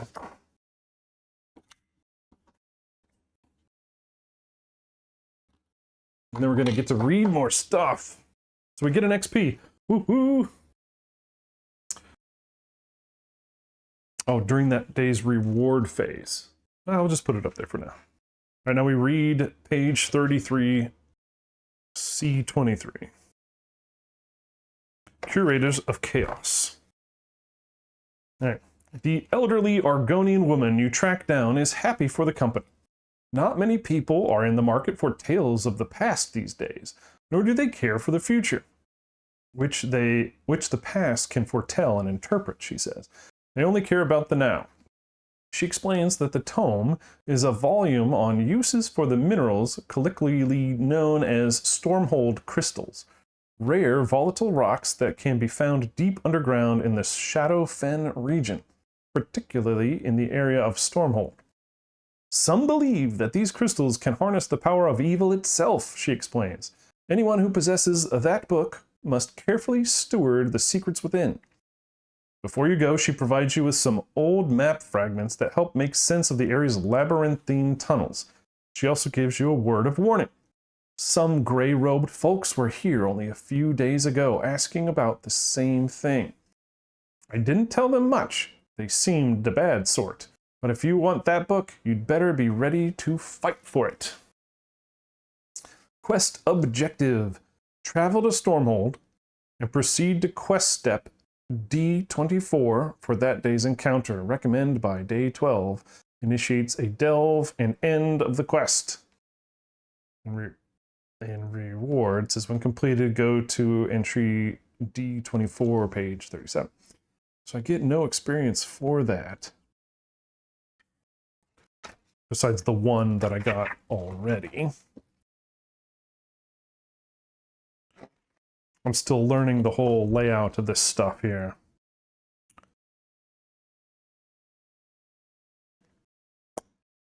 All right. So travel to Stormhold to proceed to quest B22. Or C23. We did C23. And she's now saying travel to Stormhold and proceed to step D24. So this almost gives me the feel of like a choose your own adventure or like a Solomon Kane. I don't know if you guys played that one from, was that Mythic or Monolith? Can't remember. But one of those, it's like, based on the outcome of your previous step, it determines where you're going the next step, and it's a branching story after that. Okay, so I guess the next thing we have to do is get to Stormhold by day 12. That doesn't seem too bad. Right, but this was our our event was the city event. And that's basically it. Because it wasn't a battle, there really isn't anything else. So we trigger encounter, yep, that was the town. We did our 2 steps. We're now in the reward phase, gain rewards. So we got our XP, we can untrain, we can gain our advancements. So I have 1 XP. Do I keep it? Or do I spend it on like a second acrobat die? I think I'm gonna keep it. I think I'm gonna keep it and hold on to it. And then increase in tenacity with excess. Okay, then end of day phase, activate province effect. So we've got to check what the weather's like today. Ruh-roh. What in the world is that symbol? No idea. Let's find out here. The heck? No icon. The weather remains as is. Okay. That was easy. So we get to move 3. So that was the end of that one. I get to heal. Don't need any more chips. Remove 2 from my cooldown track. And move on. Alright, so some of these days can go pretty quick. I like that. I like that a lot. Alright. Next day. We've got increase the time dial. We're now on day 4. Start of phase effects, none. Move the party. Let's see. I don't get my level 10 guy because I did the group quest or group thing instead. So 1, 2, 3. I don't know. Should I try to go get more XP? Let's see, 1, 2, 3, and that puts us on an unstable thing, which whether if we succeed or fail, we're going to get 2 bonus tenacity for. All right. Unstable unicorn die roll puts us on peaceful. So we grab a peaceful card. All right. Which we'll hold this one for the end of round. It'll determine our weather. Right? All right, let's find out. Swamp in the deepest bogs of Black Marsh. All right, so this is a Black Marsh specific card. Okay. Old man readers.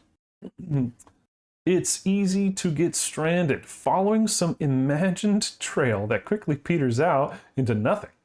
This particular swamp is especially fetid, and before you know it, your wrong turns have led you into a highly volatile fen. Its poisonous waters lapping at your armpits.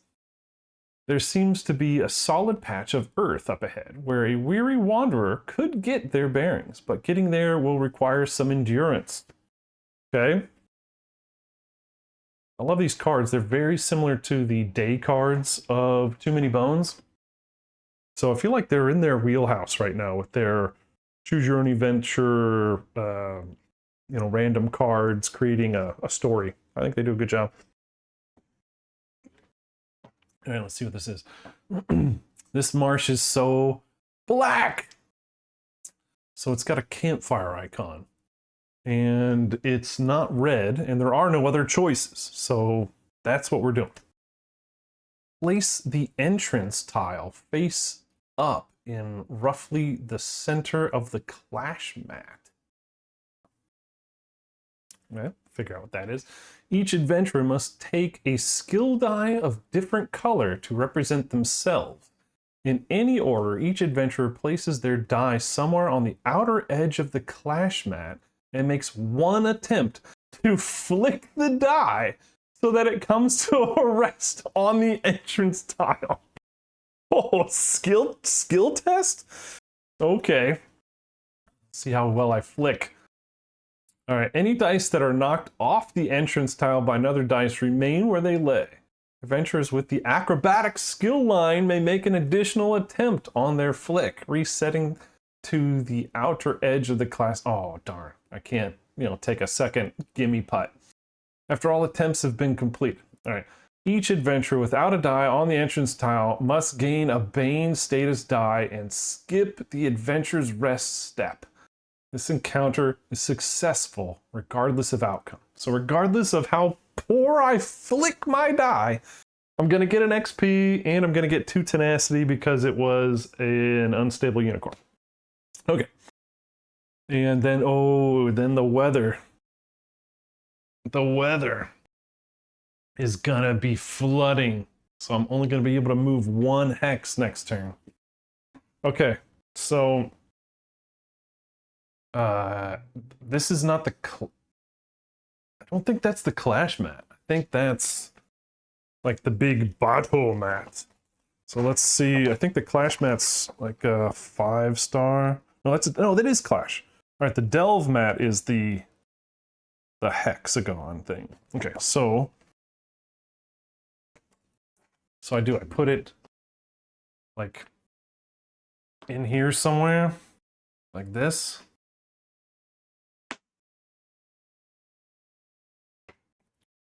Okay. Then I'll take my acrobatic die, right? And then I get to flick. I get to make 2 attempts because I'm acrobatic. And if I succeed, I do not get a bane, but if I don't, I get a bane. You know, it won't be the worst thing ever, because I don't have anything in my cooldown track for this current day. So skipping recover won't be that bad. All right, okay. Here it goes. I'm gonna launch this thing. Do I get a test? Do I get a practice test? Can I have a practice? I'm worried because I'm gonna launch the thing, or it has this lip. It's got a lip right there. It's gonna bounce. Or I could put it on the edge. Wait, no. Let me read this again. Let me see how I'm supposed to put this. Place the entrance tile face up in roughly the center of the clash mat. So like.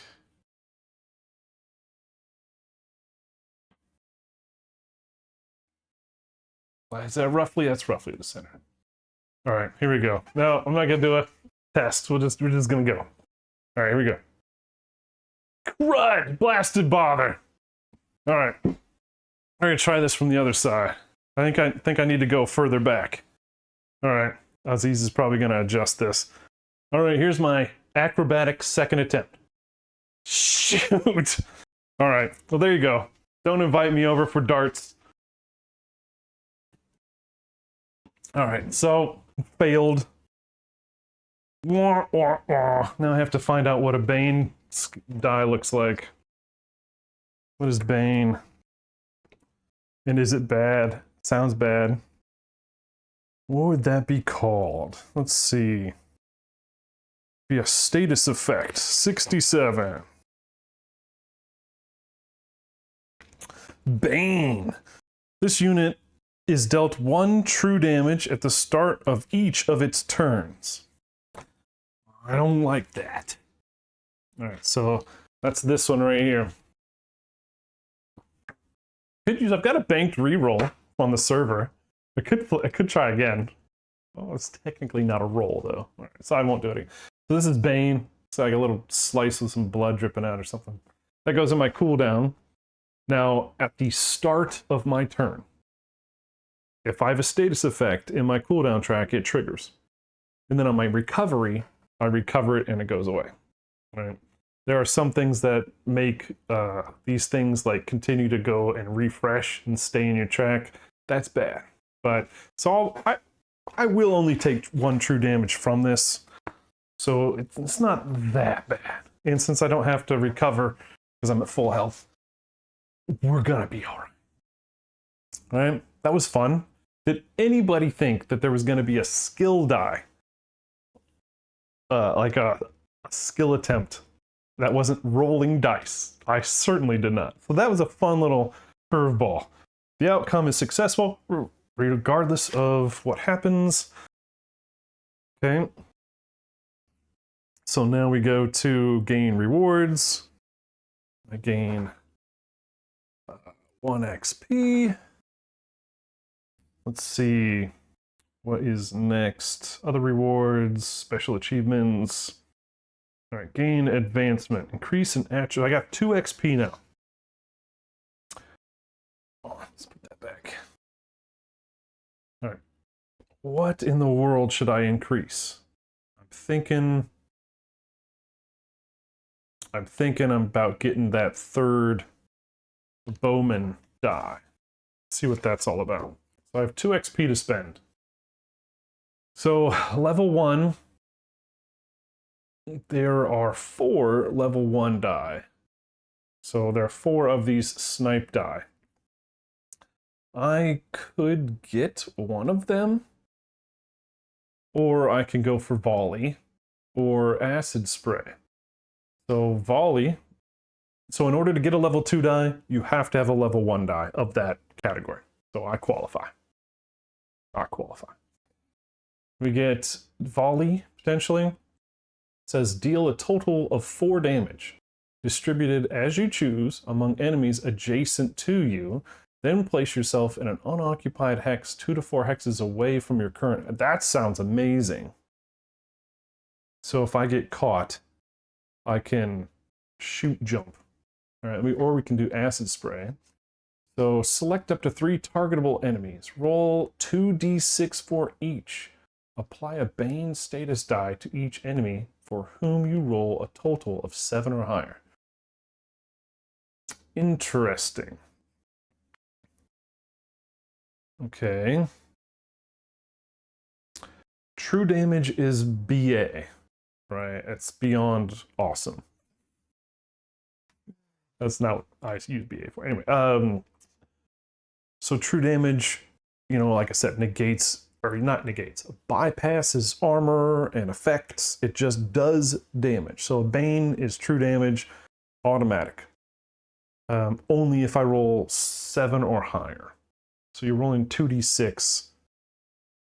So it's not exactly a guarantee. So it's kind of tough. All right, Aziz, come on, buddy. Help me out. Thank you. Or let's see, we have deal a total of 4 damage distributed among enemies adjacent. Distributed as I choose. Then place yourself. So it's not true damage, but it's a total of 4 damage. That's really nice. That's a lot of damage. That's a tough choice. Now, the acrobatics die. I could level that up as well with 1 XP. We have... I could get another Phantom or Fleet Phantom, or I could grab a level 2 Rapid Maneuver. So while this is in my cooldown, you may move through enemies. And after moving, after moving through enemies, deal 2 damage to each enemy you moved through. Then I can move a total of 3 right now. And if I have this active in my cooldown track, I can move that. Oh no, okay. Yeah. So if both of these are in my cooldown track at the start of my turn, I may move that many hexes, and then I will do that much damage to them. Oh, and then this one is kind of the opposite. So while that's in my cooldown track, I heal after moving through enemies. Oh man, that sounds amazing too. So a bowman that could move through and heal or do damage sounds awesome. I feel like I want to do the damage. I don't know. What do you guys think? What do you guys think? Move and do damage? Or move and heal? Knowing that I'm the only person, it's solo, right? So, now I do have a healing potion and some fondue.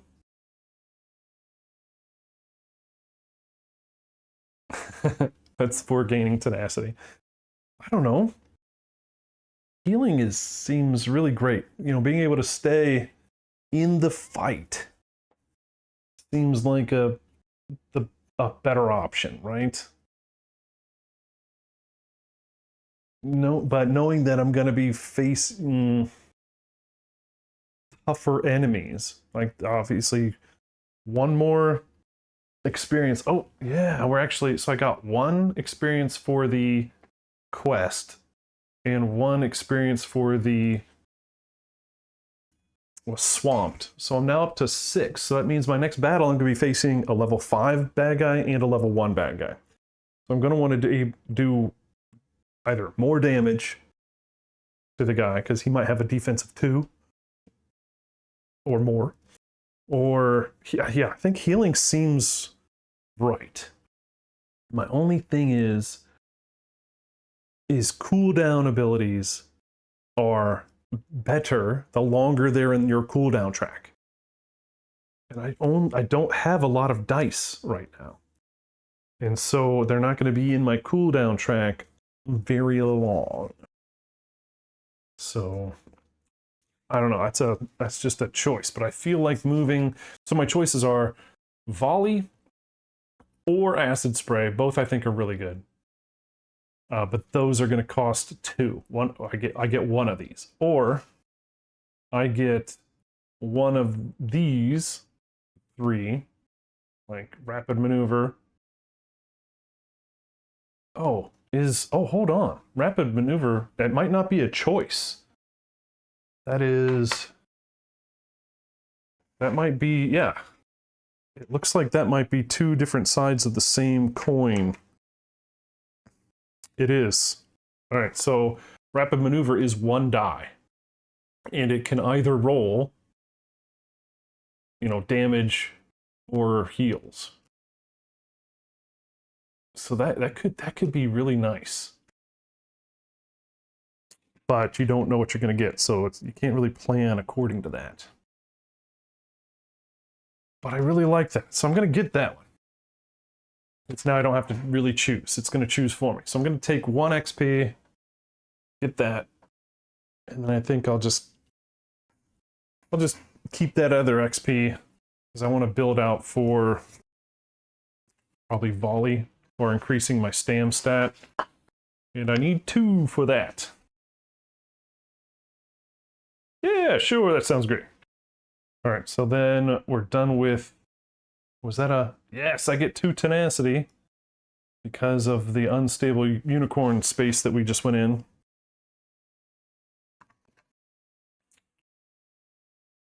So now I'll be able to do all kinds of stuff next battle because I'm up to 4 tenacity. Let's see, Hunter's Discipline. When a non-quest enemy is deployed, remove it and deploy a random enemy of the same level to the same hex and heal for 3 hit points. So if we pull somebody out of the bag and it's dang awful, it's the worst, we can try to attempt to pull a different one. We have Lethal Arrow. Roll 2 enemy combat die against targetable enemy. Rolled damage is true damage. Oh, okay, Lethal Arrow is what we really need to be saving for, apparently. But I will point to this right here. Upgrade. Defeat an enemy that is 6 or more hexes away. So that would allow us to flip this card from novice to master. And you notice each one of these things that has a blank, those are going to get upgraded. All right. And our upgraded innate ability is at the start of your turn. If you're in range, deal 2 damage to an enemy in sight. Not at range. Accuracy gets increased. And it becomes enduring, which means as long as we have 1 tenacity, we get that ability. Lethal Arrow. Man, so it's definitely upgraded. So we have to figure out how to get somebody at 6 range. How do we get somebody? How do we get somebody by 6 range? Oh, okay. We have to increase our stamina stat, right? So, yeah, when we get this to 5, and then we spend a tenacity with accuracy to make it 6, then we'll be able to level up. So so Archer really wants us to get our tenacity up. Which means maybe I should be, okay, you know what? We're going to rescind that whole healing moving thing. And we're going to spend all 2 of our XP, and we're going to get ourselves another stamina to work towards that upgrade. All right, now we can shoot 4, move 4.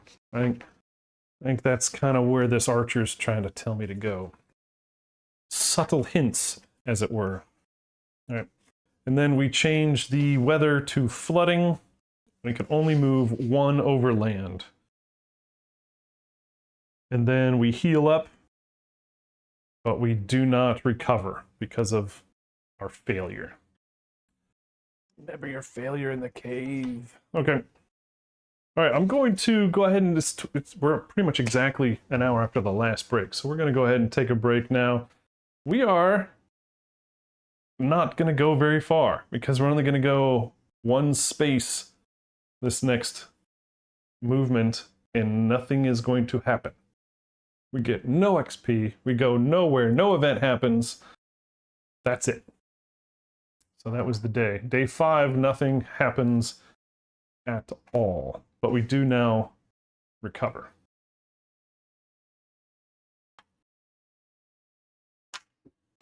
Take that.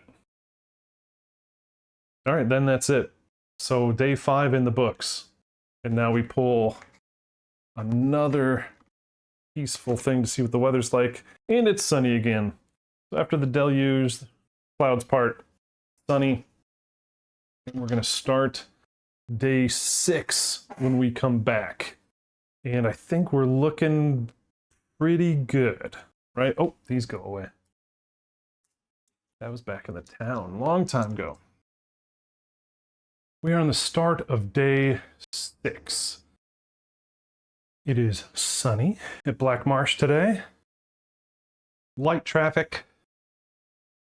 Let's see, we've got a ways to go. We are 1, 2, 3, 4, 5, 6 away from the percolating mire. So we could jump straight there. And I think we probably should. Now we don't want to get there too early. Remember, we don't want to get to the stronghold, stormhold, too early. We want to be building up our XP. So maybe we jump to an unstable spot and hope it's an XP, a big XP thing. Or, we could take 1 fatigue and move 4 to a closer spot. What do you think about that? Could take 3 light fatigue. Or is it only... Yeah, I don't know how many you can get. I don't think we need to go very far. But I do think we need to land on a space that would give us experience. So it's either move 2 or move 4. 2 or 4. What do you guys think? 2 or 4?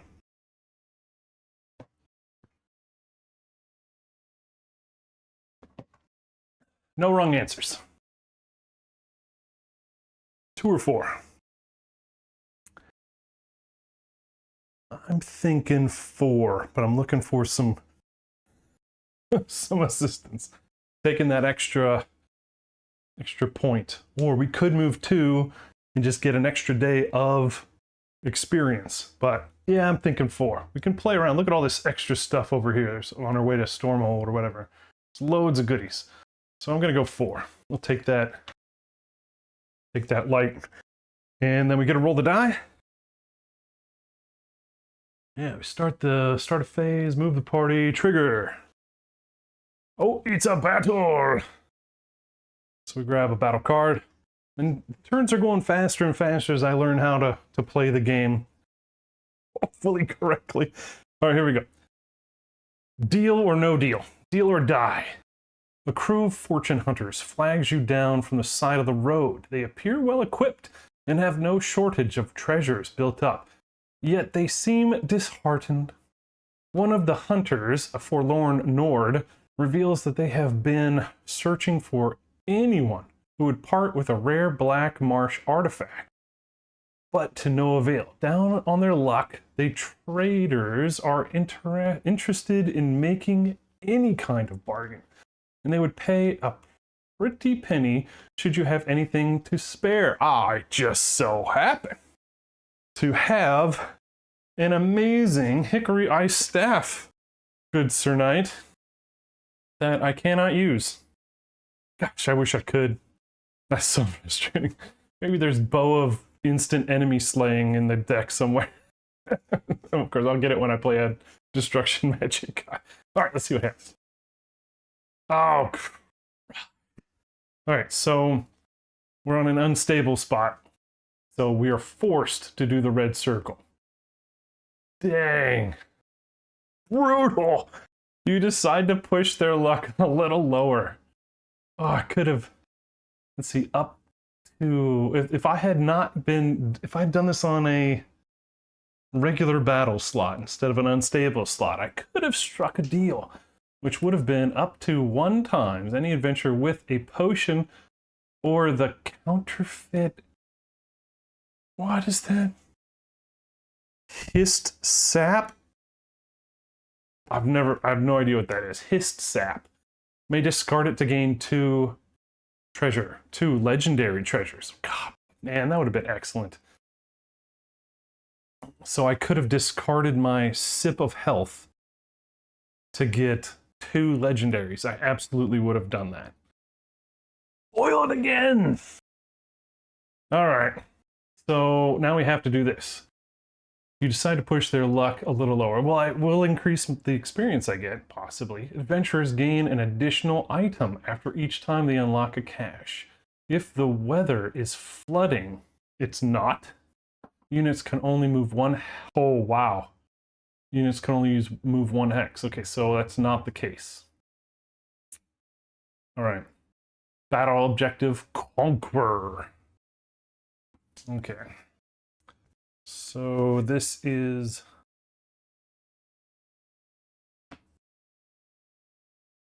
I believe, we're just going to rotate this thing so it matches as best as possible.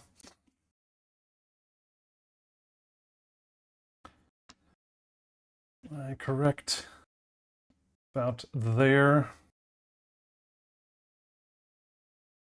All right. So we got to kill some poor people. This is too bad. They were just down on their luck. Apparently I'm a complete asshole. Like, they look well off. Attack! Alright, so we get on here 1 regular cache, another regular cache, but then in the back we're gonna get a legendary cache. And legendary caches work a little differently. I want to show you how this one works. So this is the same number of attempts, right? And then this one though, on our first roll, well, not on our first roll, but in order to add dice to these numbers or put them towards these, we have to roll that number. All right. Now it doesn't store the number there. We just have to roll a number. So on our first roll, if we roll a 2, we unlock the ability to place. Then we could put the 2 there, right? So it works a little differently. All right. I'll figure out where to place my guy in a moment, but we got to go to the bag. We have 6. 6 times 1 is 6. First guy is a level 5. Wait, which side's level 5? This side is level 5. He's aggressive and he steals. Dang it, I hate that keyword. All right, Orc Marauder. He's got 6 health.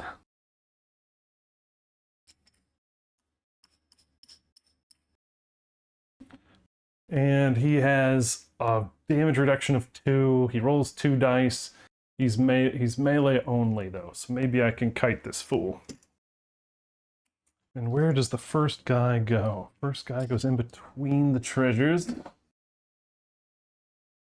Second guy will be level 1. And will be in front of the treasure. What do we got? Oh, Spriggan. I hate these things. So, Bane. So this guy doesn't actually roll any dice. He just stands there 2 spaces away and gives you that Bane condition, which does true damage at the start of your turn. So if we do not get rid of this guy, he is going to end us without us rolling any dice. And he is thankfully close. So I will be rolling a crap load of dice on that guy at the start. But I need to find what that other keyword is. Aggressive. So this other guy, after rolling enemy combat dice, this unit re-rolls all misses 1 time before dealing damage. Oh, isn't that lovely? So that guy's a beast. And he steals, which is when this unit determines a target, roll a d6. If it's equal to the target's it's greater than or equal to the current target's hit points, they discard a non-food item from a ready slot. So that's my potion or my helmet, and I don't like that. No, sir, I don't like it. All right, we're going to put this down here. We're on round 1, and our job is to conquer. We need to kill these guys. And I get to go foist. I don't get to trade that. I guess, if anything, my Hickory Ice Staff will be the first thing to go, and it won't bother me.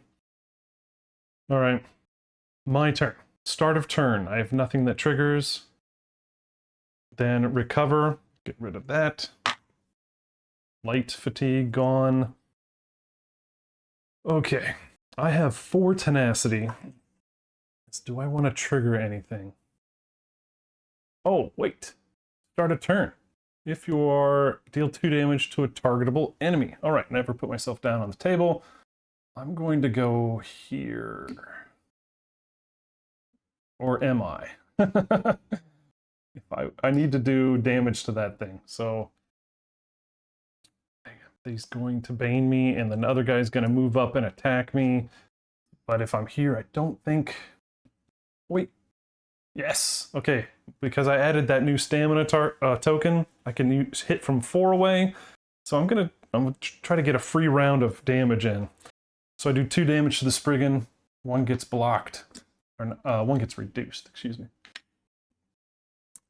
All right, now I get to potentially move.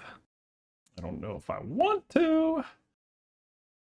I could try to roll my acrobatics die.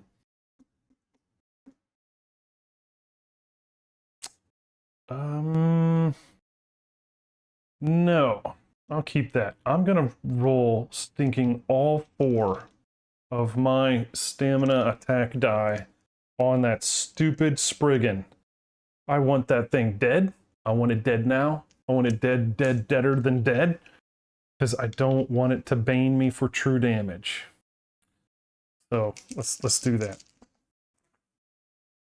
Oh, here we got 2, 3, 4, and a tenacity. That, and because I got a 1 on my bow that ignores his damage reduction. So let's see, that's 3, which is all I need, and I will choose not to use, or not to spend that, so it goes back. So that's 3 damage. Bye, Spriggan. Kiss my grits. But I get a tenacity. That puts me up to 5. I can go no higher. Now, can I do anything? Should I do anything?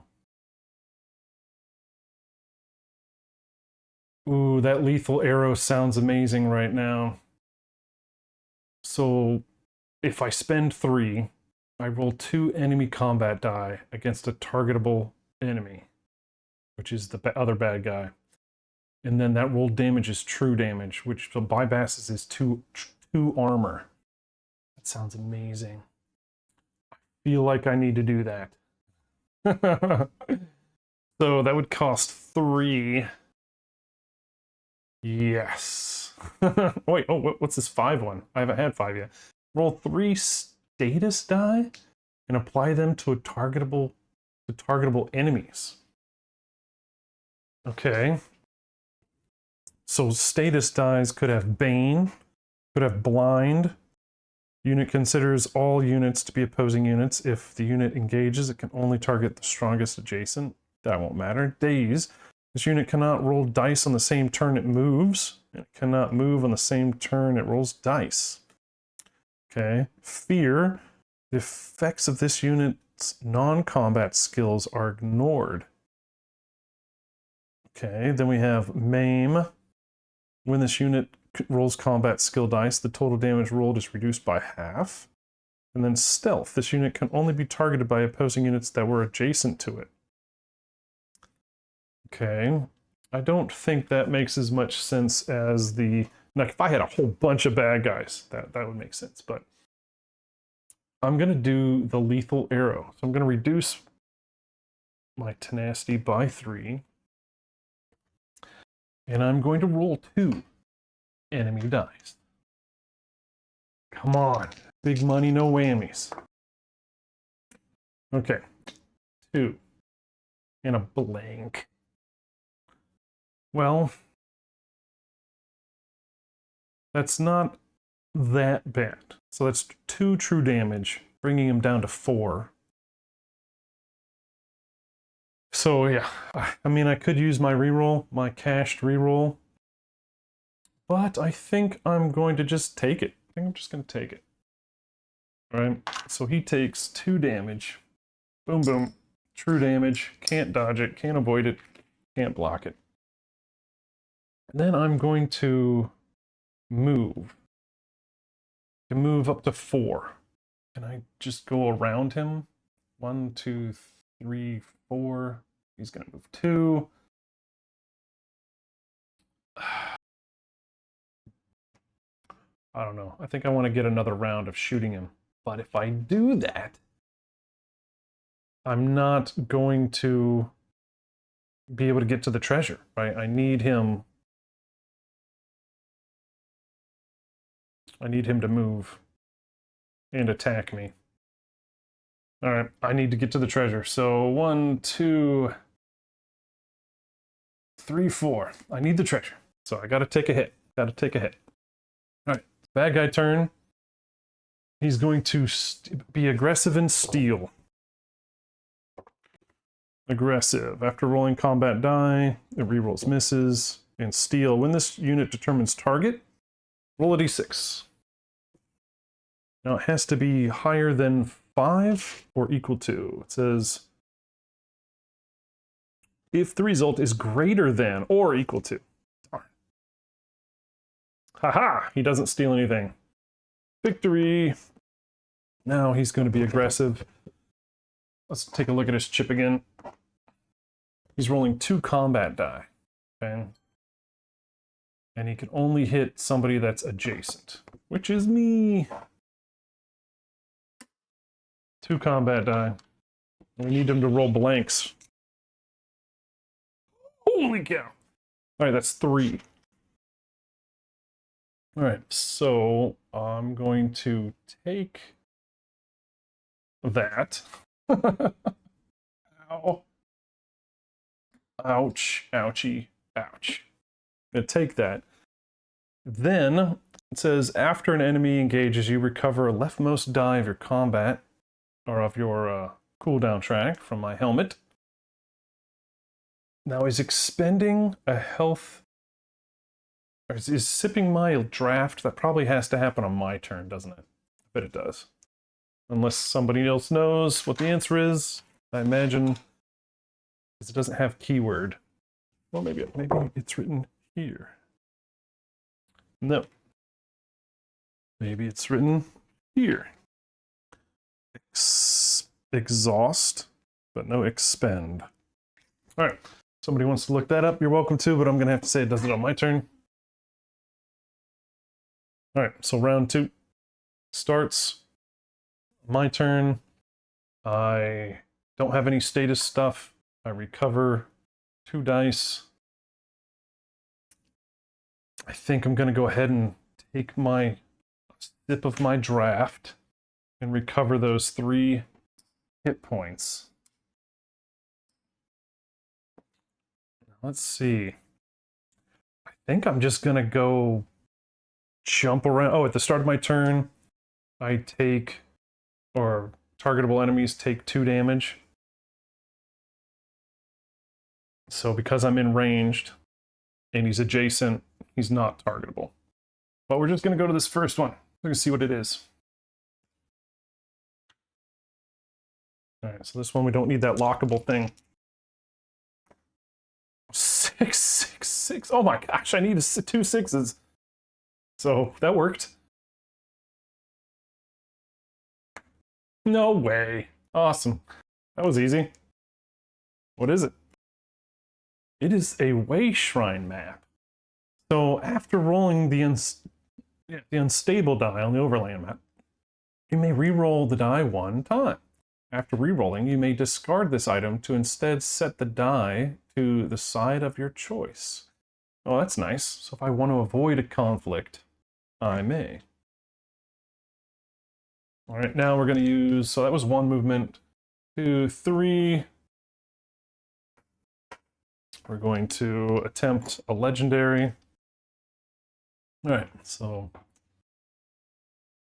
we need to roll a 2 on this first roll, or well, before we can do anything. Well, poop. And you know what? I don't know if I can use the whole fatigue system mechanic to change that to a 2. I don't know. I really don't know. What do you guys think about that? I feel like intuitively I could. Like if I were making the rules, I would say that I can adjust that 4 by 2 by taking 2 light in opening that lock. I'm gonna do it. All right, so taking 2, turning that to a 2. All right, that allows me to place, and then, screw it, I'll take another one. There, that turns this to a 6. Done. I know I could have re-rolled 3 times, but nah. What is it? It's a string of Thracian pearls. It is an accessory. If I have 2, or if I spend 2, what's it called? Tenacity. It says when resolving your recovery step, recover 1 additional die for each legendary in your ready slots. So that would be really cool. So is there something that tells me it's legendary? Yes, it does. LG. So anything that has, if the amount of LGs I have in my active 4 slots helps me recover. That is actually really cool. That's really cool. So let's go ahead and do that. I think we'll put that in the cheese bin. So yeah, I'm probably gonna put this away for now. Or I could put my potion away, maybe? I actually don't know how that works when you gain. All right, well now, let's see, I've moved 1, 2, 3. I can move 1 more, which it won't matter because he'll be able to be adjacent to me on his turn. So let's shoot at him. All right, let's just get as much damage on him as possible. Actually, I'm going to not use one of my combat die because I can use that adjacent. I'm going to roll my acrobat die. I'm going to roll my acrobat die.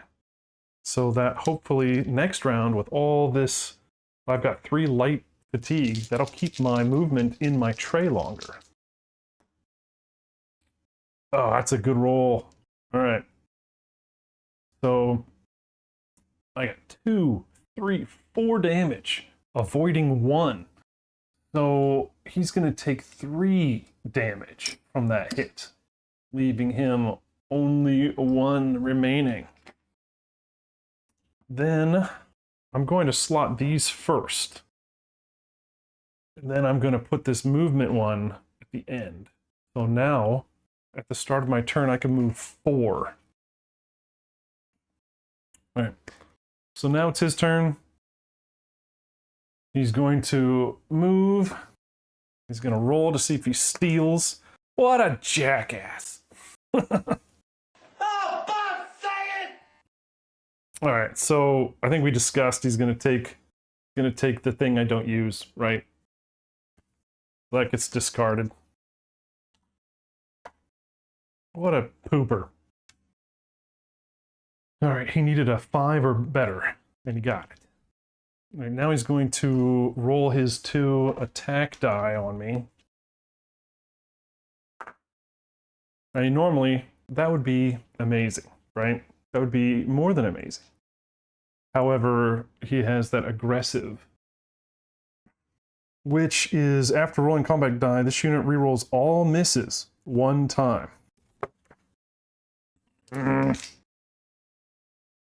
Fudge! Oh my goodness. So he just did freaking 4 damage to me. I have 1 health left. I don't like that, Sam, I am. Alright. What are my...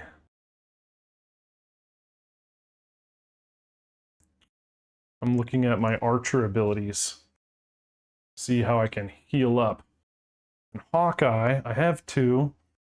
Hawkeye allows me to heal with the number of enemies within range. That's only 1. So I'm not sure I'm going to be doing that one. Ouch. That hurt. That hurt a lot. Alright. Next round. 3rd round. Start of turn. I do... Ooh, I can do it in my order too, can't I? So acrobatics. When this dice is in my cooldown track, you may move X hexes at the start of your turn. Well, I'm going to do that first. So I can move 4 movement at the start of my turn. Which is still start of my turn. I'm going to move away.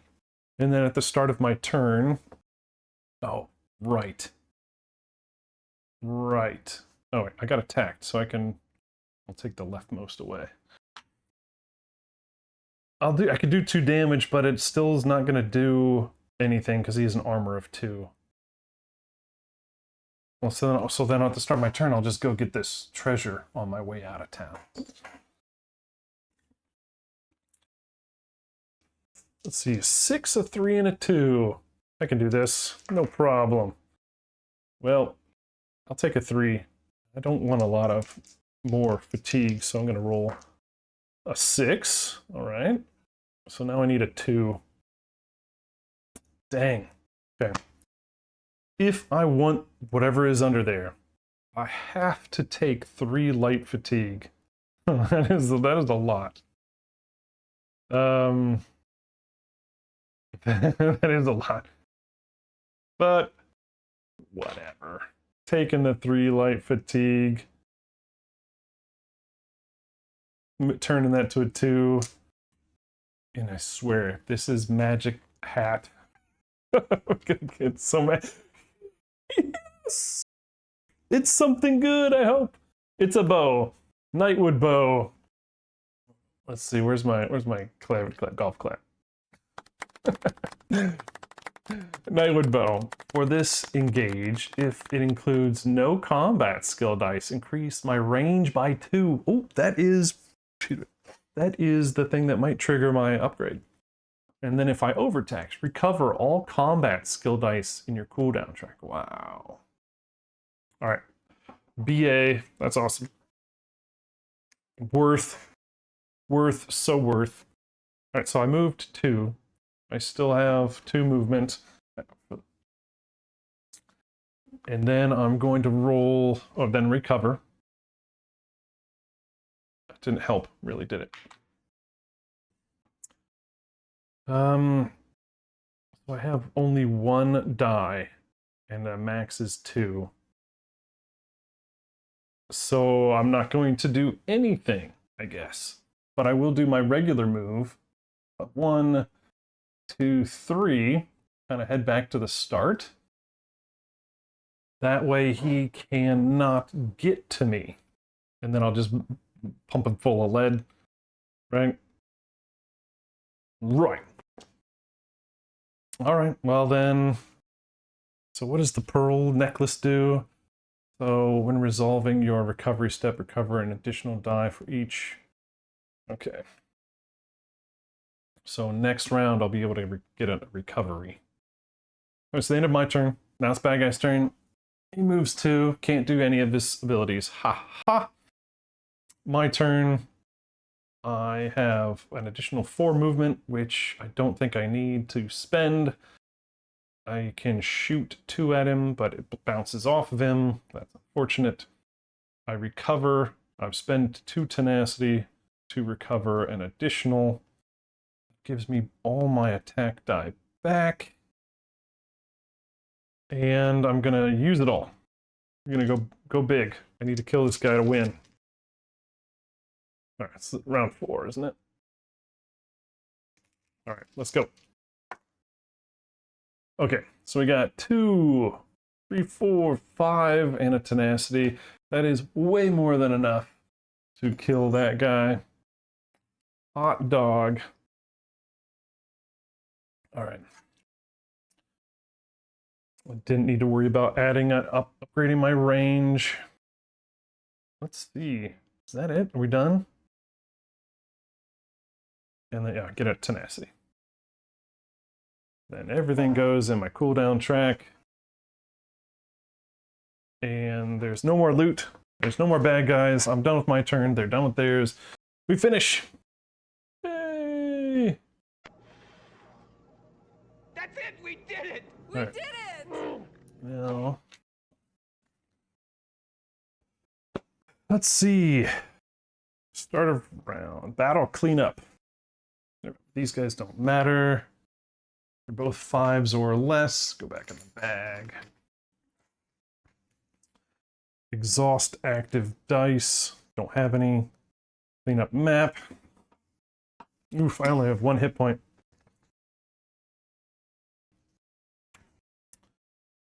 Shuffle delve deck. Oh, we didn't use a delve deck. Reward phase. Gain rewards. Gain encounter XP, which was 2. I feel really bad. I did not want to hurt those people. So I get 2 XP. I do feel bad. Come on. I do feel bad. Then we get to increase the party dial, that amount. We're at 8. Let's see, don't get any bonus. Don't get any, we do get the +2 in tenacity for being on an unstable spot. We don't have any special achievements. I don't want to untrain anything. We can now gain advancements. Oh, right. All my die go back. All my skill die get reset. No, I end up only with 3 light fatigue. That's not too bad. I'm okay with that. Let's see. So increase an attribute, cooldown stat, tenacity, promote my class, add a skill line, add a magicka stat. How much is it to get a 5th range? 3. I cannot do that. I think at this point I probably would spend 1 XP to get that die that we got last time, then reneged on. That movement, no, where is it? It's movement and damage and movement or heal. Yeah, let's get that. So that cost 1. I spent that. I'm not going to spend any more. And then we're going to do end of day. Oh, end of day. Weather is sunny. All right. All right, then I recover health, but only 2. So I would start the next adventure with only, or the next battle with only 3 health. And then recover cooldown dice. I get 2 of those gone. So I now only have 1 fatigue. So that's excellent. All right, that probably could have gone better if he hadn't have rolled what, 2 double 2s. Oof. That hurt a lot. All right. Well, let's turn the day. We're going day 7. And we get to move up to 3. So we're going to go to the town. It is the Percolating Mire. It is a town. Doesn't sound like one, but it is. Get in the Black Marsh Gazetteer. Is it alphabetical? It is alphabetical. Okay. Percolating Mire. For a small village, Percolating Mire has been through a lot lately. The town recently survived a corrupting influence on its hist tree that endangered some of its Argonian population. Percolating Mire was also subject to a raid from Aldemari Dominion forces, and its residents are now somewhat wary of outsiders. Okay, it says, lost to the mire. At the start of this encounter, the party may freely gain the Mercs and Scales side quest, if available. Don't see why not. The town square action is Dark Contacts. Move 1 of the bad guy tokens up to 3 hexes in any directions. If this mission had a bad guy, we can push him 3 away from where he needs to go, or us.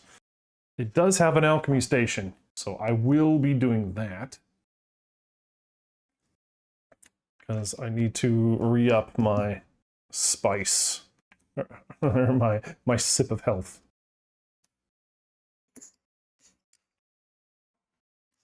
So I get 2 actions. Now it said I could get the side quest. Do I have to go to the quest board to get that? Or is it, at the start of this encounter, the party may freely gain the Mercs and Scales side quest. So, Mercs and Scales, Mercs and Scales, Mercs and Scales. All right, so that's this one. Let's read it and find out if I want it. Because I have no idea. Never done a side quest. Never seen a side quest. But the rest of this town is pretty minimal. There is no inn. There is no guild kiosk. There is no store. There are trainers, which I have to populate the bag here. So let's review these after we review this quest. Mercs and Scales. Says, an Argonian crime lord has been terrorizing the region. A hefty bounty has been placed on his head, and you have a lead on his whereabouts. Travel to the easternmost conflict landmark. That is very easy.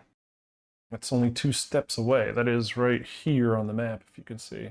So 2 steps away. Assuming that's north, southeast. Yeah, it is. Yeah, north, southeast. Got it. So, travel to the easternmost conflict landmark and initiate the following clash for that day's encounter. Add a level 5 Argonian Marauder to the EP and deploy it first with 5 extra health. After the Argonian Marauder is defeated, you may change the battle objective to Conquer. If this encounter is failed, discard this quest. If you've changed the objective to Conquer and the Conquer objective is failed, this encounter is failed, even if you defeated the Marauder. If this encounter is successful, complete this quest, gain 2 XP. If it is successful and you changed it to Conquer, each adventurer may also draw a legendary item. So the objective currently is eliminate the bad guy and only the bad guy. And he's all the way at the end of, so you'd have to go through all your other enemy points, like at 2 and 3, in order to get to him. But if you're successful, you get 2 experience and loot legendary treasure if you kill everybody.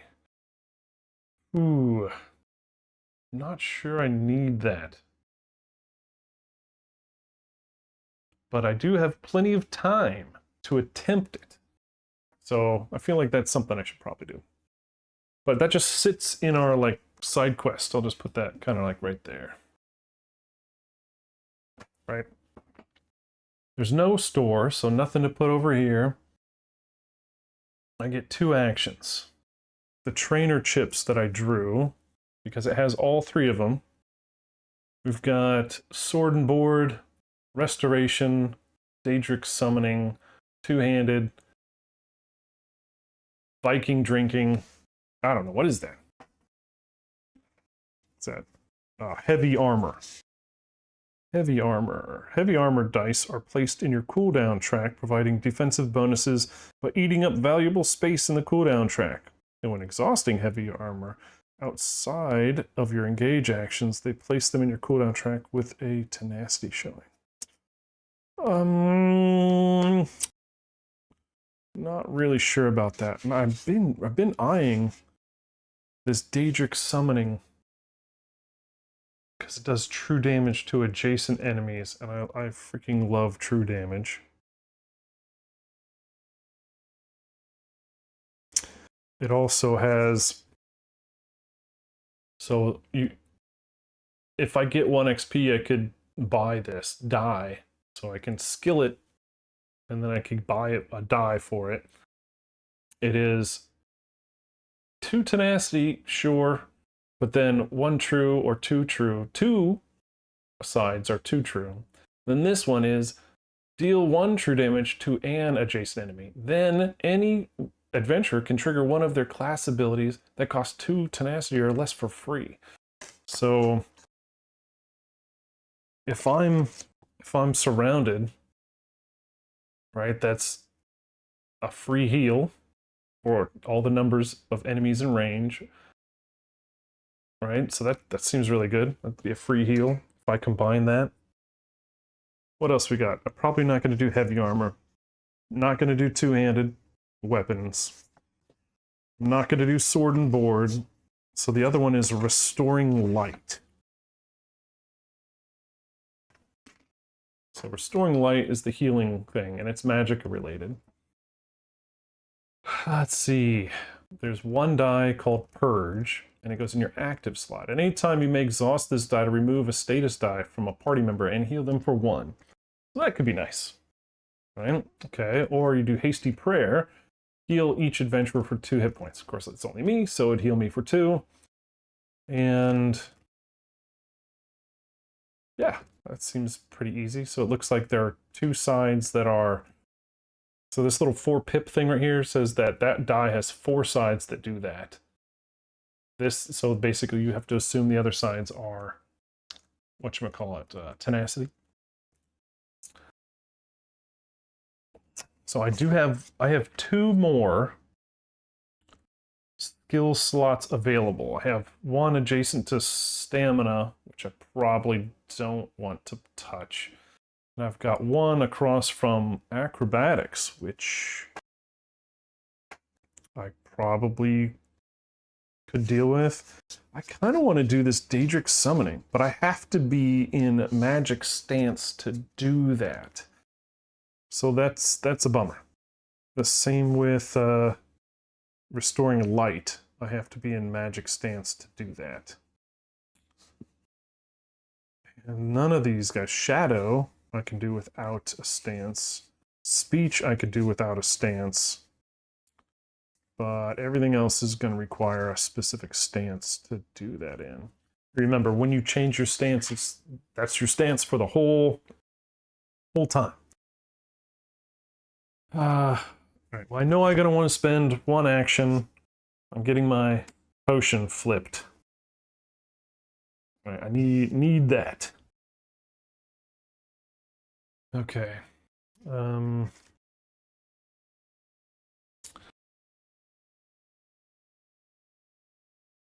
I'm not sure what other town events I want.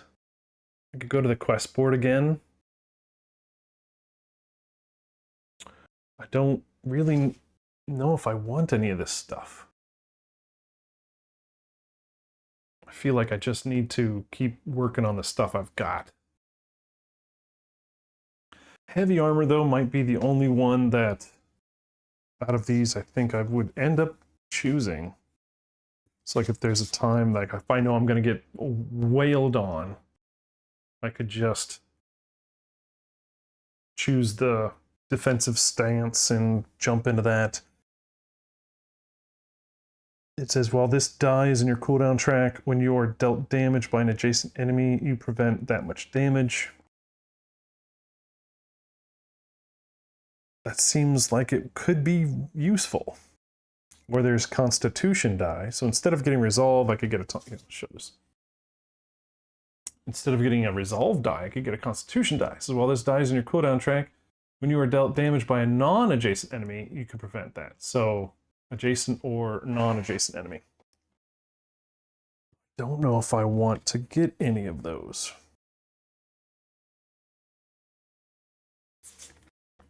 But I have 2 actions in town, and the actions are Shop, Trainer, Inn, Quest, Guild Kiosk, Town Square, and Alchemy Station. There is really nothing else.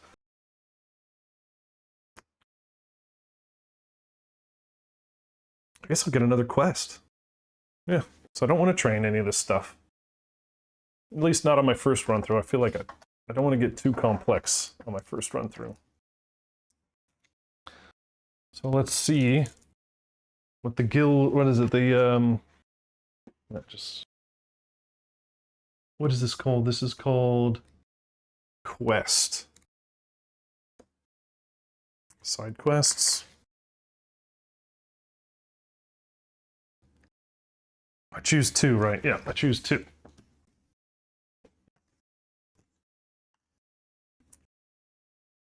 All right. We've got loafing around and the power of teamwork. Let's see what this one is first. The cloaked man craves a delicacy from his childhood. He spoke of a delicious Fall Creek meatloaf his mother used to make, then admits that he's been unable to visit her due to work. He requests you go to her, retrieve some. I'm not sure the old crone will want to help, he warns you. If you can believe it, she thinks I'm a bad son. Oh. So if an adventurer already has Fall Creek Meatloaf in the inventory, discard the quest to draw a new one. Oh, you couldn't freehand it in? Come on. All right. Travel to any peaceful landmark. Oh, there's plenty nearby. All right. Then it says, before initiating an encounter for that day, search the item deck, gain the meatloaf. During the next town encounter, if an adventurer has the meatloaf in their inventory, resolve the following. Okay. So we get an XP and an item for that. And that seems pretty easy. It's a peaceful thing. Okay. Loafing around. Ha ha ha, I get it. The power of teamwork. A somber wood elf informs you that she's looking for new members to join a local group of guardians dedicated to defending the innocent. All members must show me they believe in the power of teamwork. She's in heart. The trees live in harmony, and so must we. So if the total party number is 1, me, you have no current companions, level 5 Wood Elf Marauder becomes a companion controlled by the party during your next clash. During your next clash, a party member who defeats an enemy cannot defeat another enemy until a different party member has defeated an enemy? Enemies that would be defeated instead remain at 1 hit point. If this encounter is failed, discard the quest. If this encounter is successful, complete this quest. Each adventurer gets 3 tenacity. Gain keyword, speak for the trees. If you're currently in Valenwood, which I'm not, okay, after completing this quest, set it aside. You may now discard it while in town to give each adventurer a free town action. If this side quest is discarded while the Wood Elf Marauder is in battle, it becomes an enemy. That's kind of cool. kind of want to grab that. Can I get both of them, or do I have to choose one? Quest board. An adventurer draws 2 quests and chooses whether to accept one on behalf of the party. Unchosen side quests are discarded. We're going to go with teamwork. Makes the dream work. All right, doing that. All right, so discarding, loafing around, which would have been easy. So we got a second side quest. That was our 2 town actions. Town actions are done. Now we're at reward phase. Gain rewards. I chose not to skill up, so don't need that.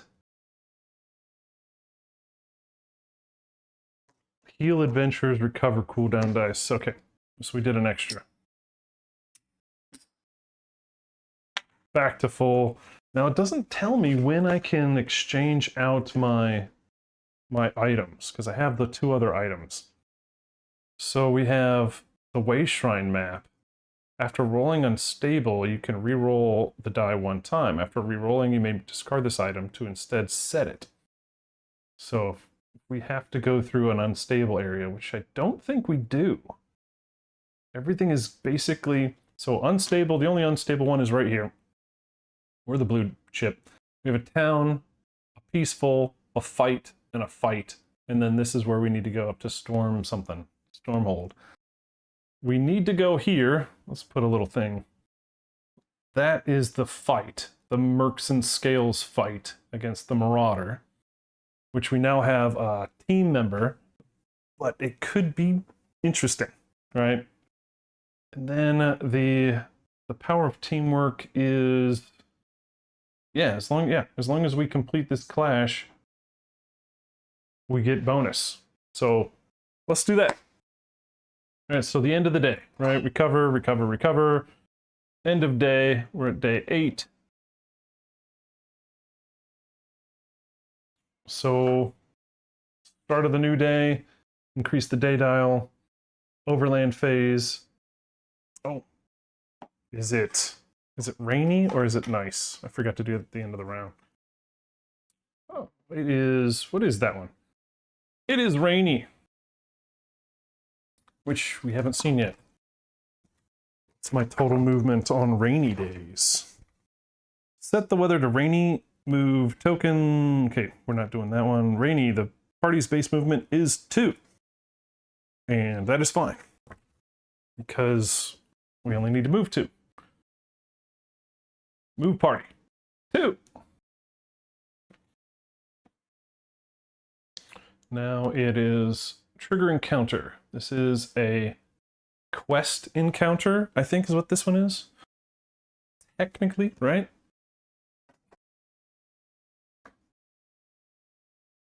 So we've got Mercs and Scales. Travel to the easternmost conflict landmark. Then we've got to do extra special steps.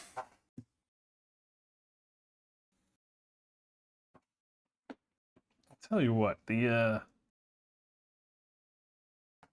board is not my favorite, because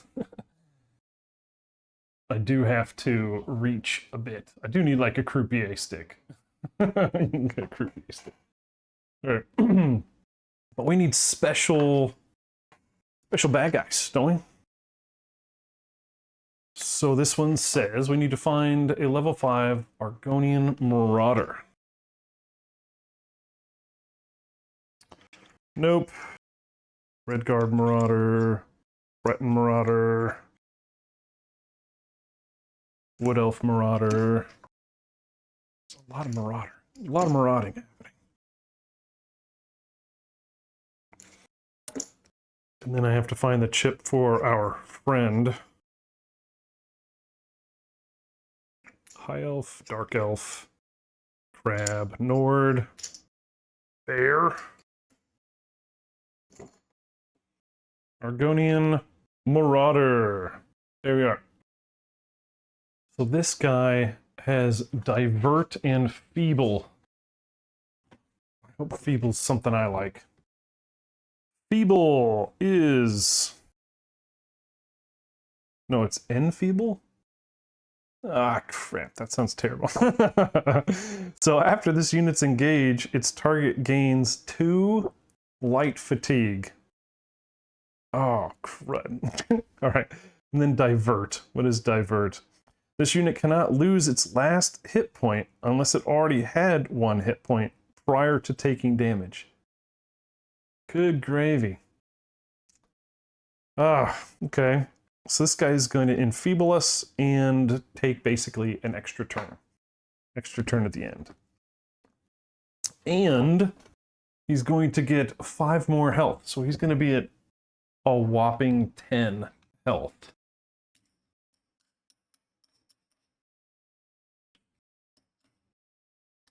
Oh my goodness. I know depth is not something top-down works very well for showing, but it's a lot. It's a lot. I don't know, can I cascade it a little bit? It's there. Depth of field. Little illusion.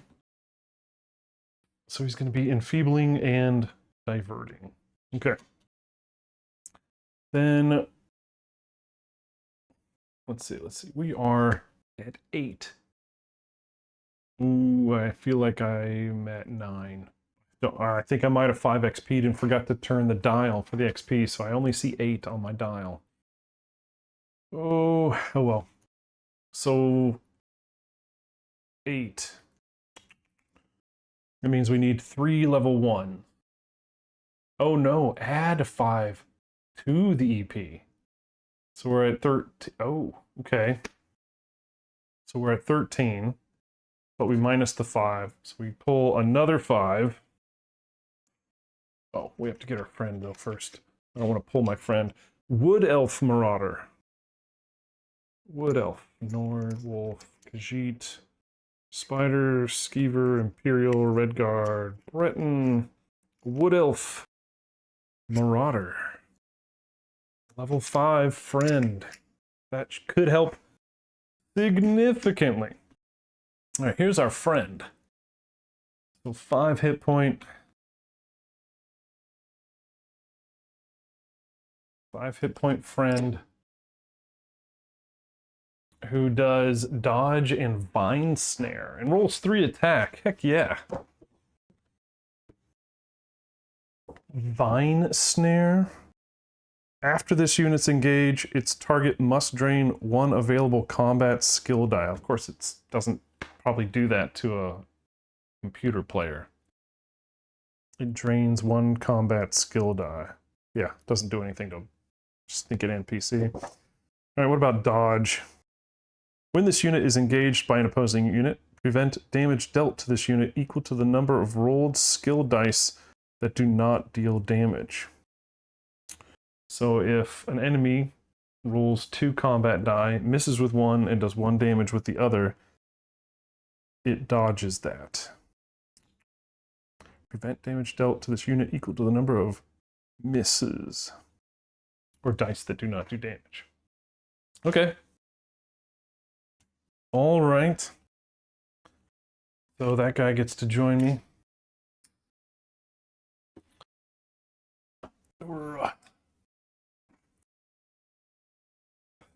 Now we get 3 level 1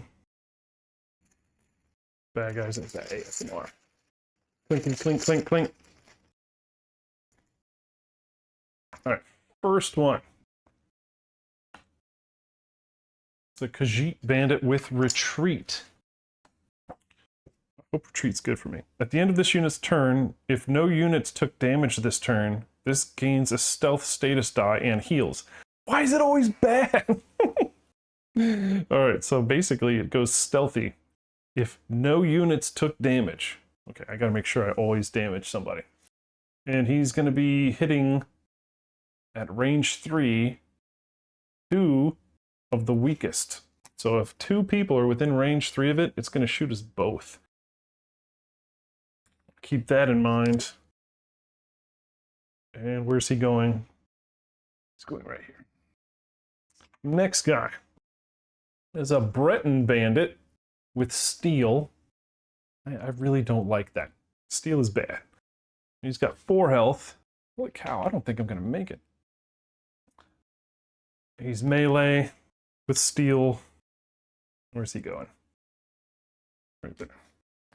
Then the third one, we've got a Spriggan. We know what that does. At range 2, it banes us. Well, this could be very bad. I actually don't know what happens when we die, so we're going to find out, I bet.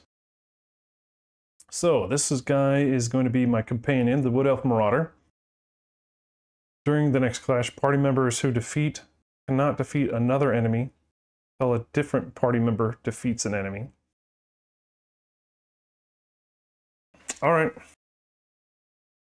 So I've got to alternate defeats. It's like a World of Warcraft boss. Like, we have all 4 bosses, you got to bring them down at the same time. And then pick them off. This could be fun, though. Come on.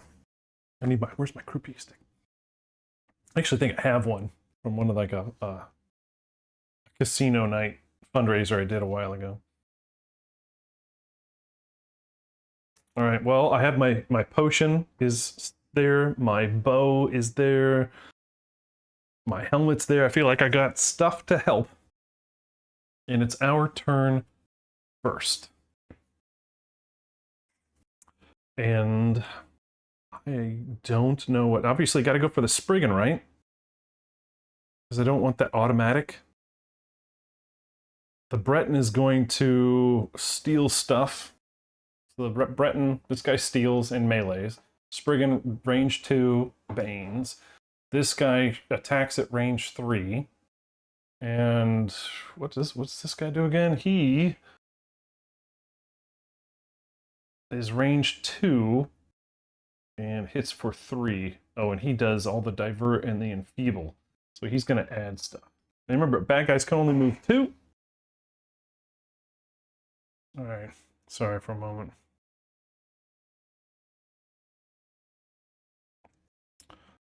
All right, nothing important. Sorry about that. All right, guys. What's our strategy here? We've got... Oh, right, the mission. Mercs and Scales' mission is if we just go straight to the bad guy and we kill him, we can call it Dunsies. Right? We can say it's over and retreat, and it'll be successful. And we get 2 XP. And if we choose after we kill him to make it conquer, then we get a legendary treasure at the end. It'll be 2 XP and a treasure.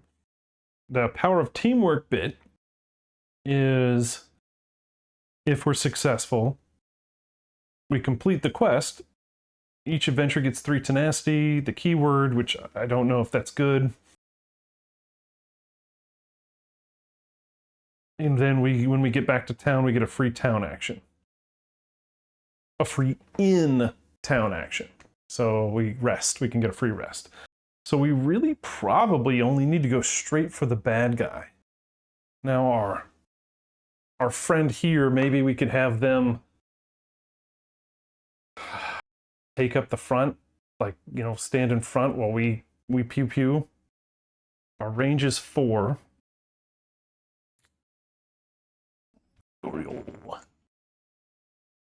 No, what am I doing? There we go.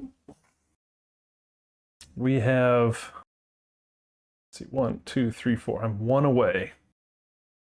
So I don't get my free shot this turn. What does he do? Does he do just 2? Moves 2? Probably. Moves 2. I don't see what else he would do. I don't know how to control companions. I don't think they change. I think that's what they get. They get was what they get.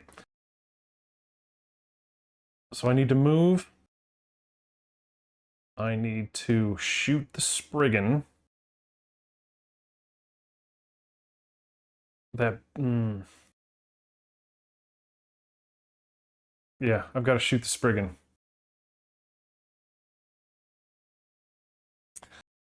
So I'm gonna 1, 2, 3, 4, shoot the Spriggan. Do I use everything?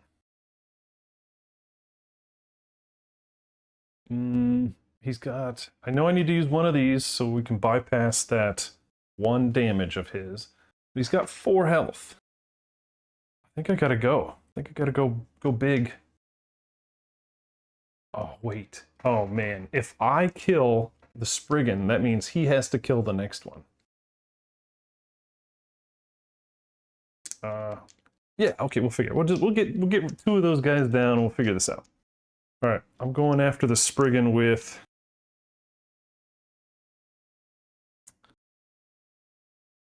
two purple. I think 2 purple and a white. I want to save one of my whites for next round. Inevitable melee.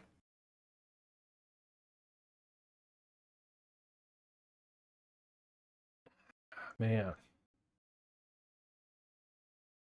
Actually, I'm gonna go this. So I'm gonna 1, 2, 3.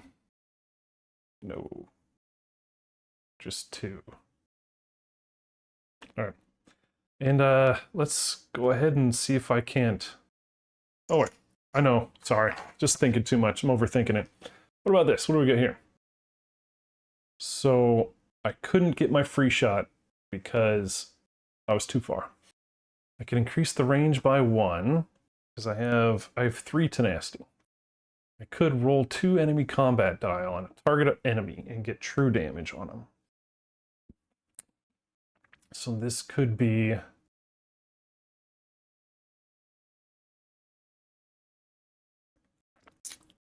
I think I might go ahead and do that. I think I might spend 3, that's all of it, to roll 2 bad guy dice to the Khajiit Archer.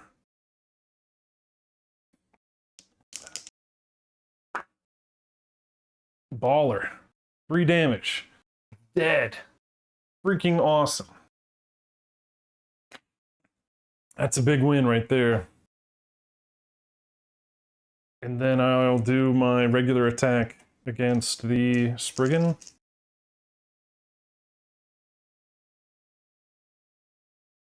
Oh, which... I killed that guy. Now I can't kill another one. So, how about we just do 1 of each? Yeah. And maybe a movement.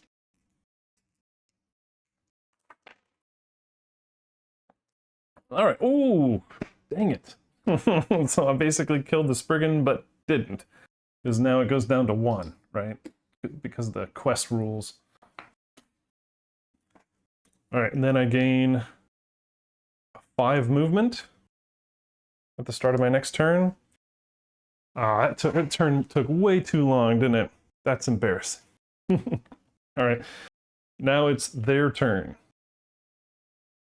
Spriggan is going to Bane somebody at range 2, so it's going to move.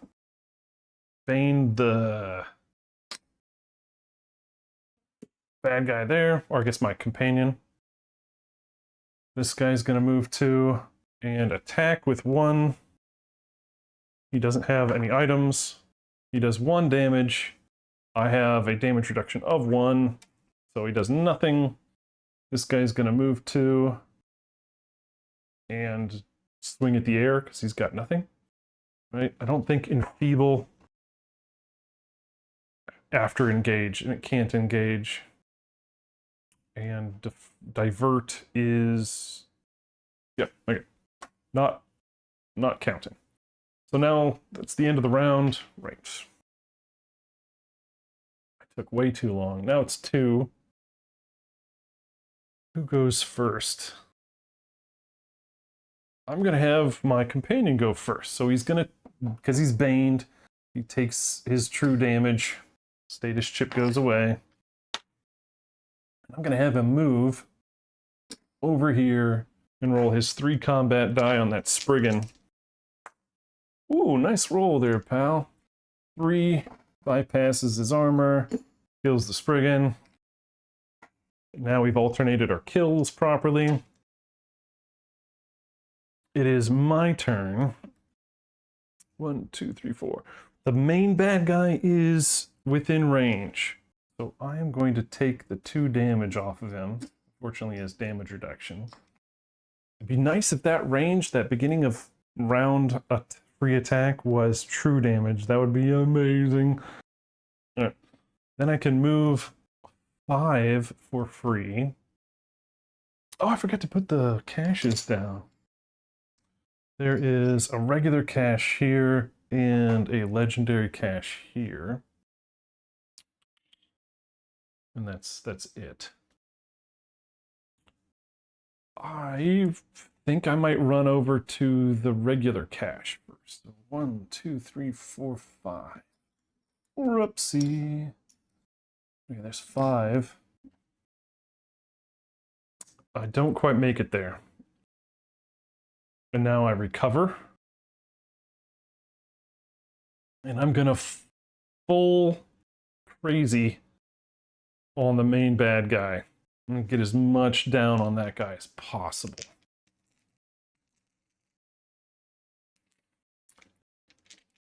Good luck. Oh, that's disappointing. That's not the best, is it? So I do 2 damage, bypassing 1 of his armor, which is all his armor. So 2 damage. That's not that bad, right? Whittling him down. But then I get 2 tenacity. 1, 2.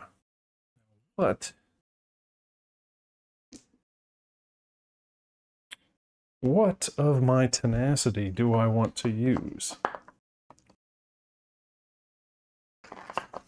Where'd it go? Here it is. I could... No, I only have 2. So none of these are really worth doing right now. All right, moving on. So that's my turn. Forgot about this one. Let's see. For this engage, if it includes no combat, increase the range. Oh, crud. I need to do that.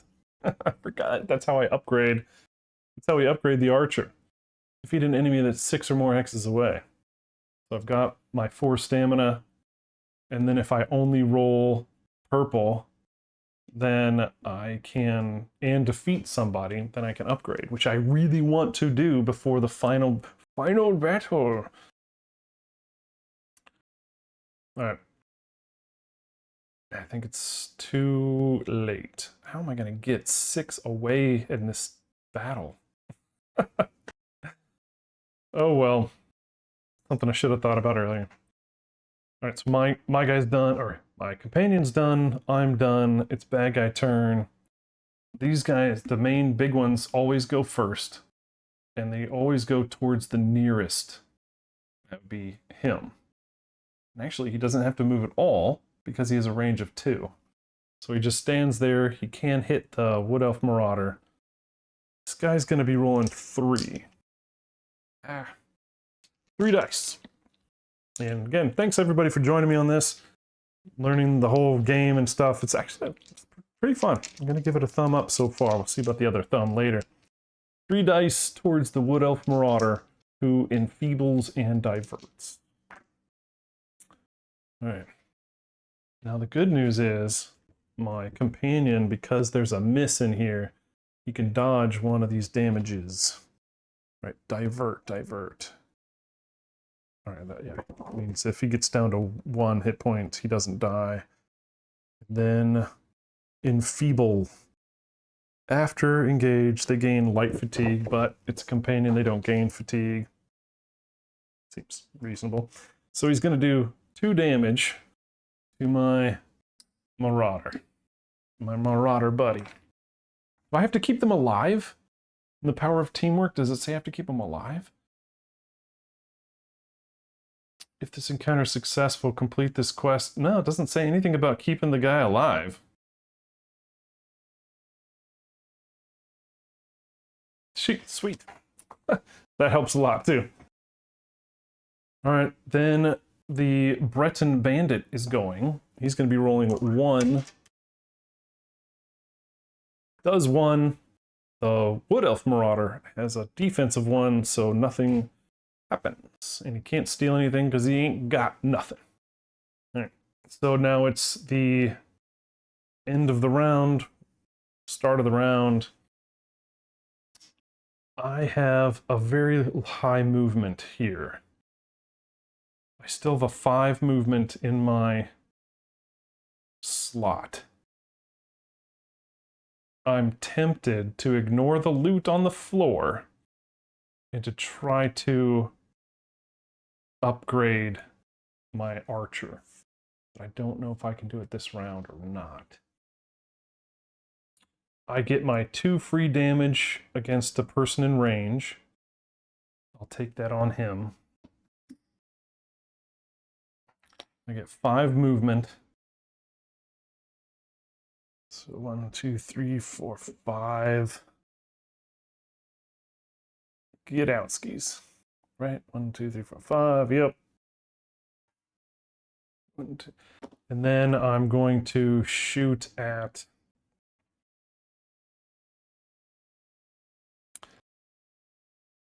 Shoot at who? Oh, I get my recover. So I'm recovering my 2. I have 2 tenacity. I can spend it when resolving my recover step to recover 1 additional die. I think I will do that. No, wait, I need that for range, don't I? I need it for later.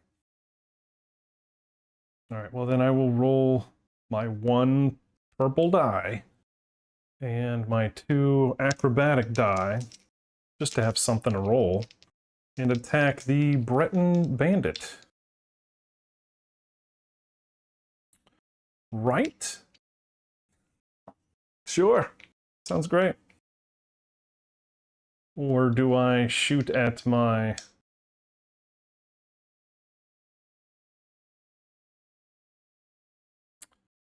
I don't know if I have a good answer here. I'll just shoot at the Breton Bandit. All right, so I'll have, for the next turn, I'll have 4 extra movement. That stinks. I get a tenacity. And I do 1 damage to the Breton Bandit. And all these go in my discard, or my cooldown track. So I have no more skill die right now. I don't know. It seems like a bad idea. Now it's my companion is going to roll 3. He's going to move up and try to take out as much of that Argonian Marauder as possible. Darn. That's not the best roll, is it? So one of those dice, that's not the final battle. I was going to say if that's the final battle, I might use the channel reroll. Don't forget, if you guys have channel points, you can spend those and buy things like renaming characters. You can like sponsor characters. You can buy rerolls, little things for you to engage and impact the game. And I always remind you, you can give a reroll and force me to roll a good roll to kind of be like Bane, like give me a boon and Bane, or choose which one you want to give. But he's just gonna take 1 damage. Wah, wah, wah. That stinks. 3 dice is a lot, and rolling 2 on that stinks. All right, bad guy turn. The big guy goes first. He's rolling 3. Oh boy, goodbye, buddy. Yep, he takes 2 damage. He's gone. What a valiant person. He did. Now, nothing bad happens to me since that guy is gone. All he was fodder for the damage. And now I have to do it all. Okay. Now this guy's going to move 2. 1, 2. He's going to roll his 1. Whoop. Ah, gotcha. Now, after an enemy engages you, recover the leftmost die of your cooldown track. 4 freeze. So that's excellent. And then they're done, which means the round is done. We're on round 4 now. I don't think I can do... How much damage do I need? 1, 2, 3, 4, 5, 6 technically. I don't think I'm going to be able to get that. So I'll do my free hit to somebody in range. I have 4 free movement at the start of my turn.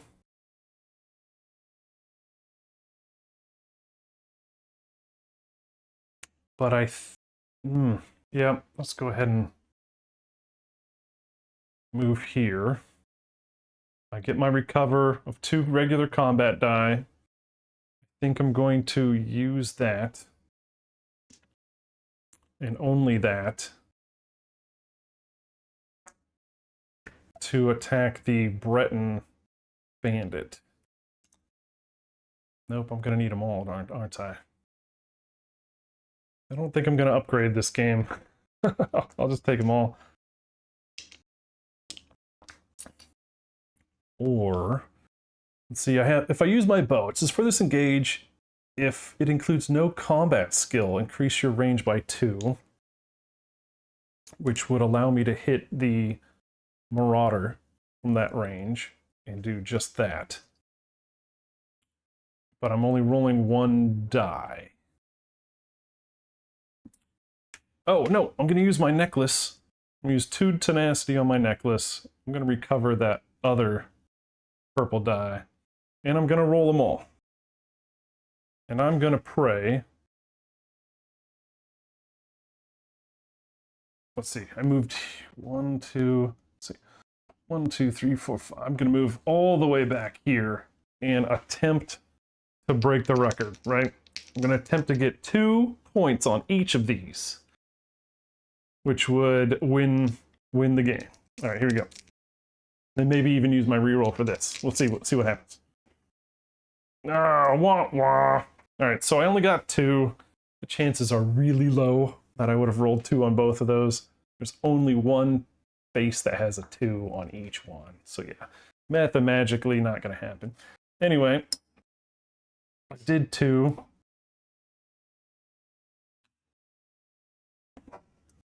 Those go in the cooldown track. I think that was my only chance to do it too, because he's going to move 2 this turn. All right, what's next? I think that's it. But at least for me. So now bad guy goes.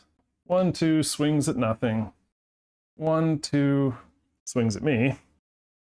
For 1. Yeah, I just gotta take it. That's my first point of damage lost, so that's not bad. And then after an engage, recover a die from the cooldown track. That's thanks to my barkskin helmet. Now it's top of the round, my turn. I do 2 damage to somebody in range. 1, 2, 3, 4. And because he has damage resistance, I can only do 1. And then I'm going to move and 1, 2, 3, 4. Yes. I want to just come up and punch him in the face. He only has 1 health left.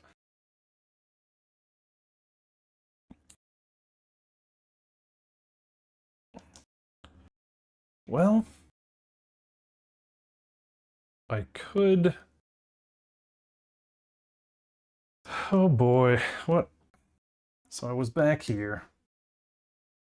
I did my 2. I have 4 free movement.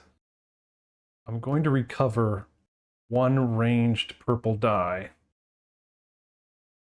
I don't think that's going to do much, but by moving the 4, I could turn it into Conquer and get an extra treasure, so we're going to do that. So I'm going to move my 4.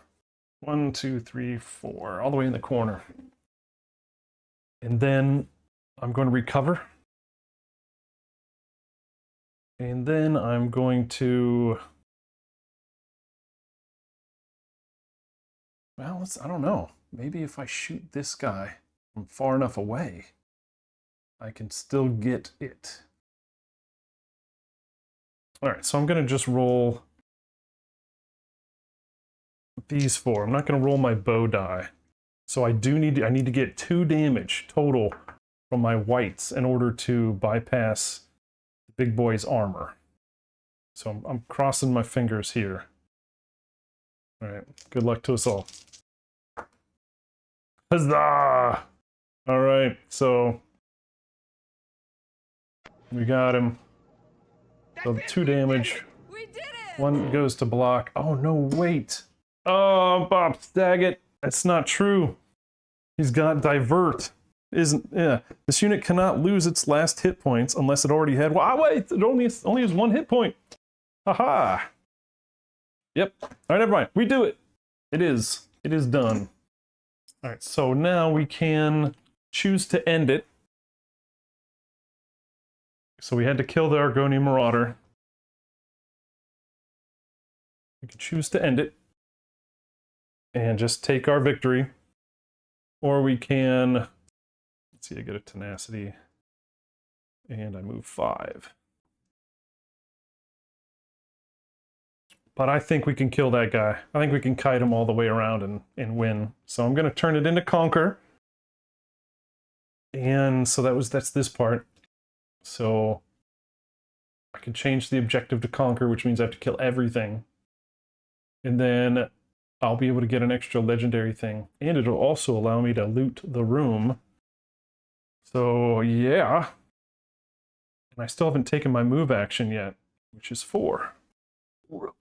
1, 2, 3, 4. Boom.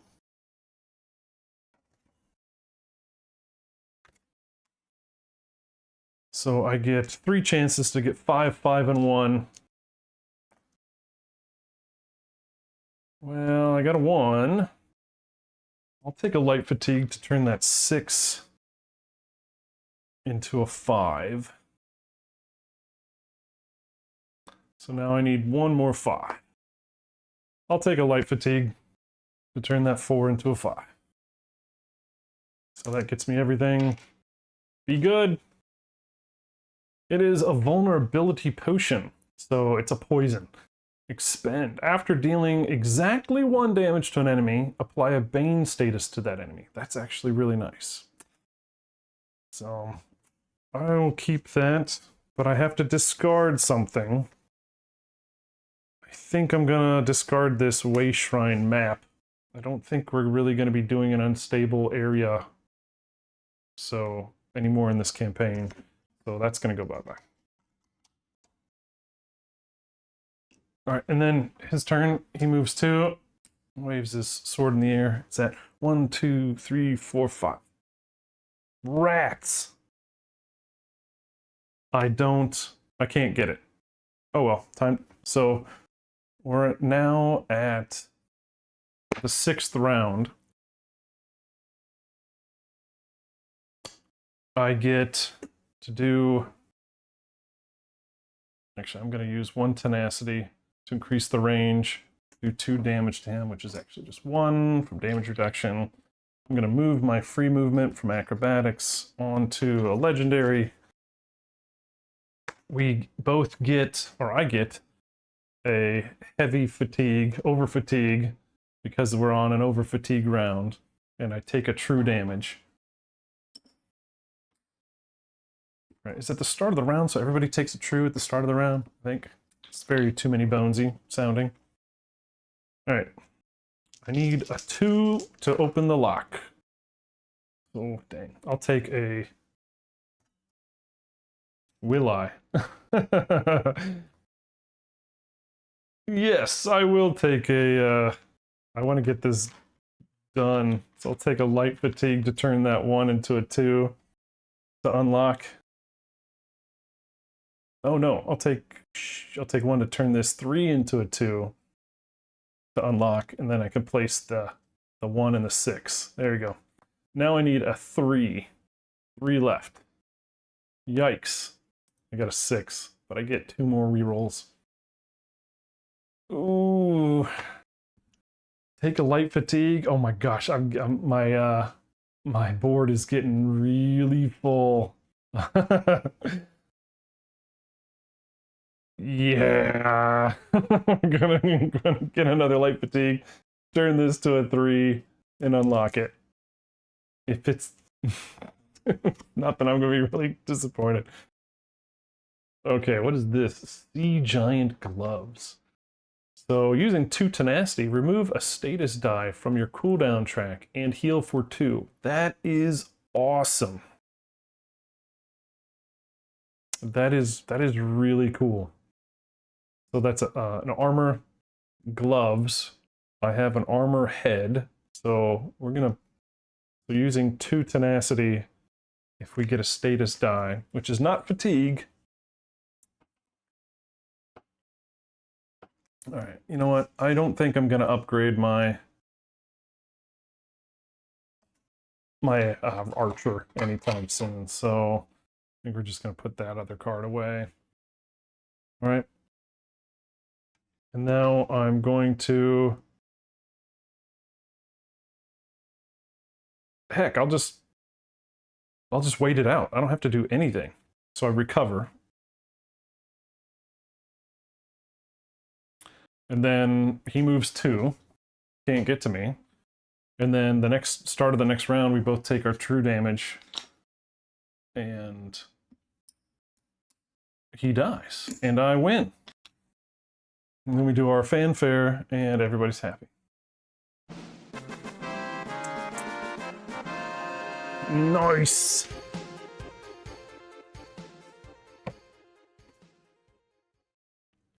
That's a win. Right, round of applause.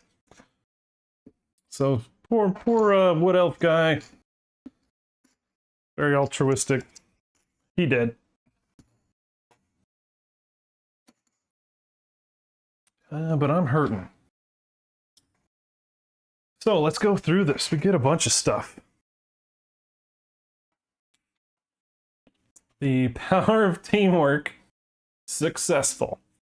So complete this quest. Each adventure gains 3 tenacity. Keyword, which is in our campaign journal. Notes. So keyword, is this a major keyword? I have no idea. Speak for the trees. I don't, how do I know if it's a major keyword or a minor keyword? No idea. Just write it in keywords. Speak for the trees. I am not in Valid Wood, so I do not gain resistance. Then after completing this quest, set it aside. You will now discard it while in town to give each adventurer a free inn action at a town. If the town has an inn. Dang it, I was hoping it wouldn't say that, because we know the Percolating Mire does not. We're going to have to go to, what is this? Alton Coromont? You're going to have to go there in order to get a town. Well, I was assuming, I have to look at the Gazetteer. Now, it did say that, like, looking at other stuff, like figuring out where to go, is not cheating. All right, so is this Alton Coromont? Okay, so yes, as a free town action, an adventurer may discard an active Cypress game one item from the shop, and it does have an inn. All right, so we're gonna go there. We're gonna go. Let's put a marker on it. We're gonna go there. Well, that's our next target. All right, so let's see. The next one that we completed is the Merkin Scales. So we gain 2 XP.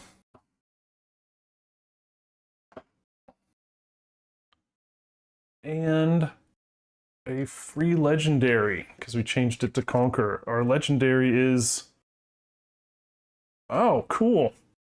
This looks familiar. Ancient Dragon Guard Burial Mask. Accessory. So, and it's a legendary. So, deal 1 adjacent enemy damage equal to the amount of fatigue in your cooldown track. Oh my gosh. And that's not a discard. It just says if you use 2 tenacity, deal 1 adjacent enemy damage equal to the amount of fatigue in your track, which right now is 5. That's awesome. Now, let's see. I think I'm going to replace...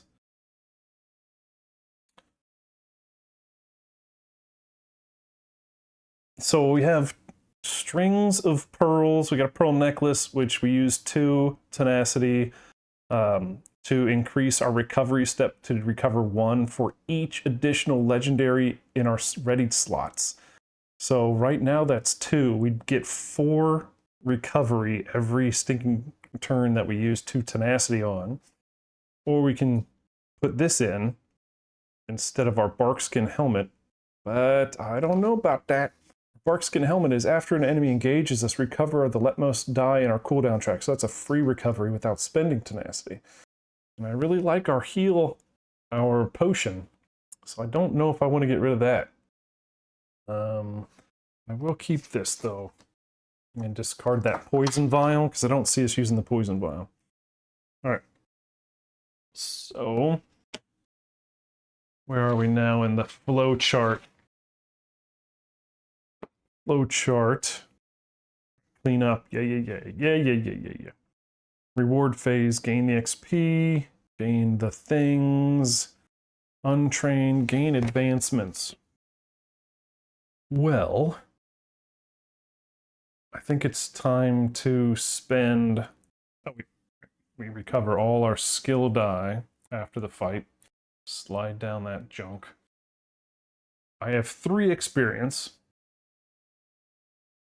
I can get a purple die for 2, a combat die for 2, an acrobat die for 2, or I could get another stamina for 3. What do you guys think? More stamina gives me more range, more movement for knocking arrows. I don't think movement is really an issue anymore with acrobatics. So I think we need to do another bow. Which,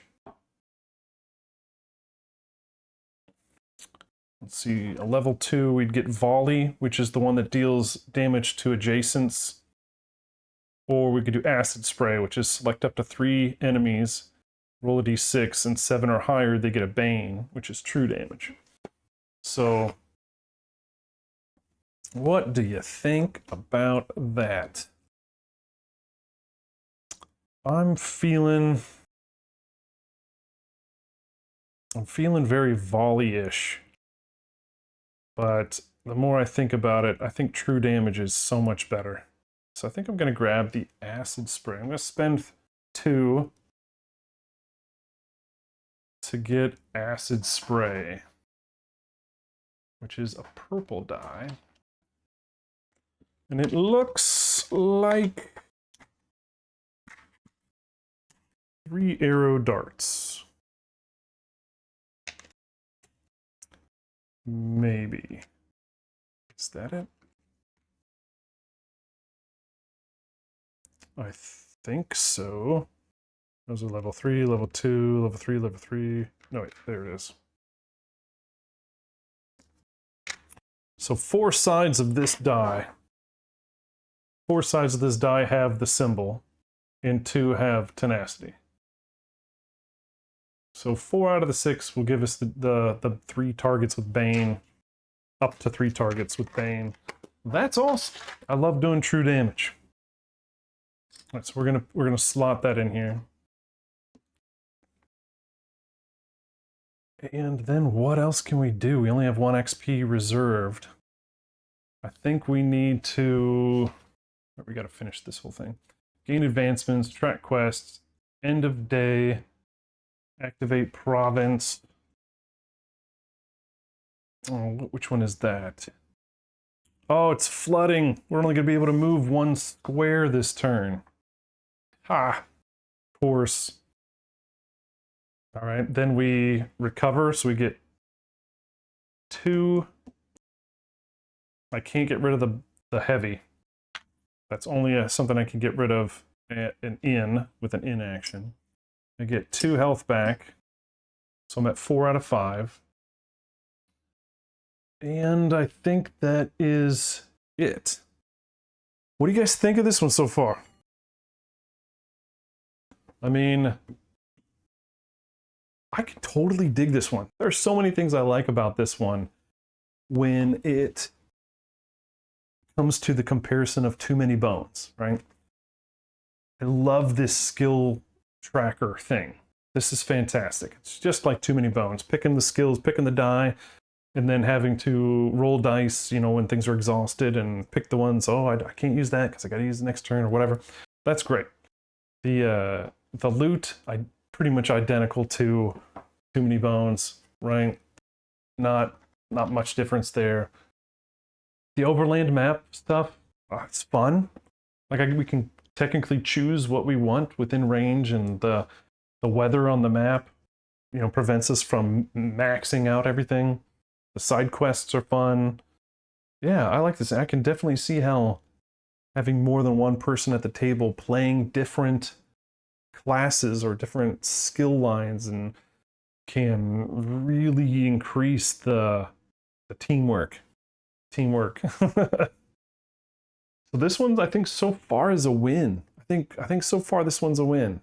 The replayability seems pretty high, and that's pretty much like the #1 weighted stat for me on games is replayability.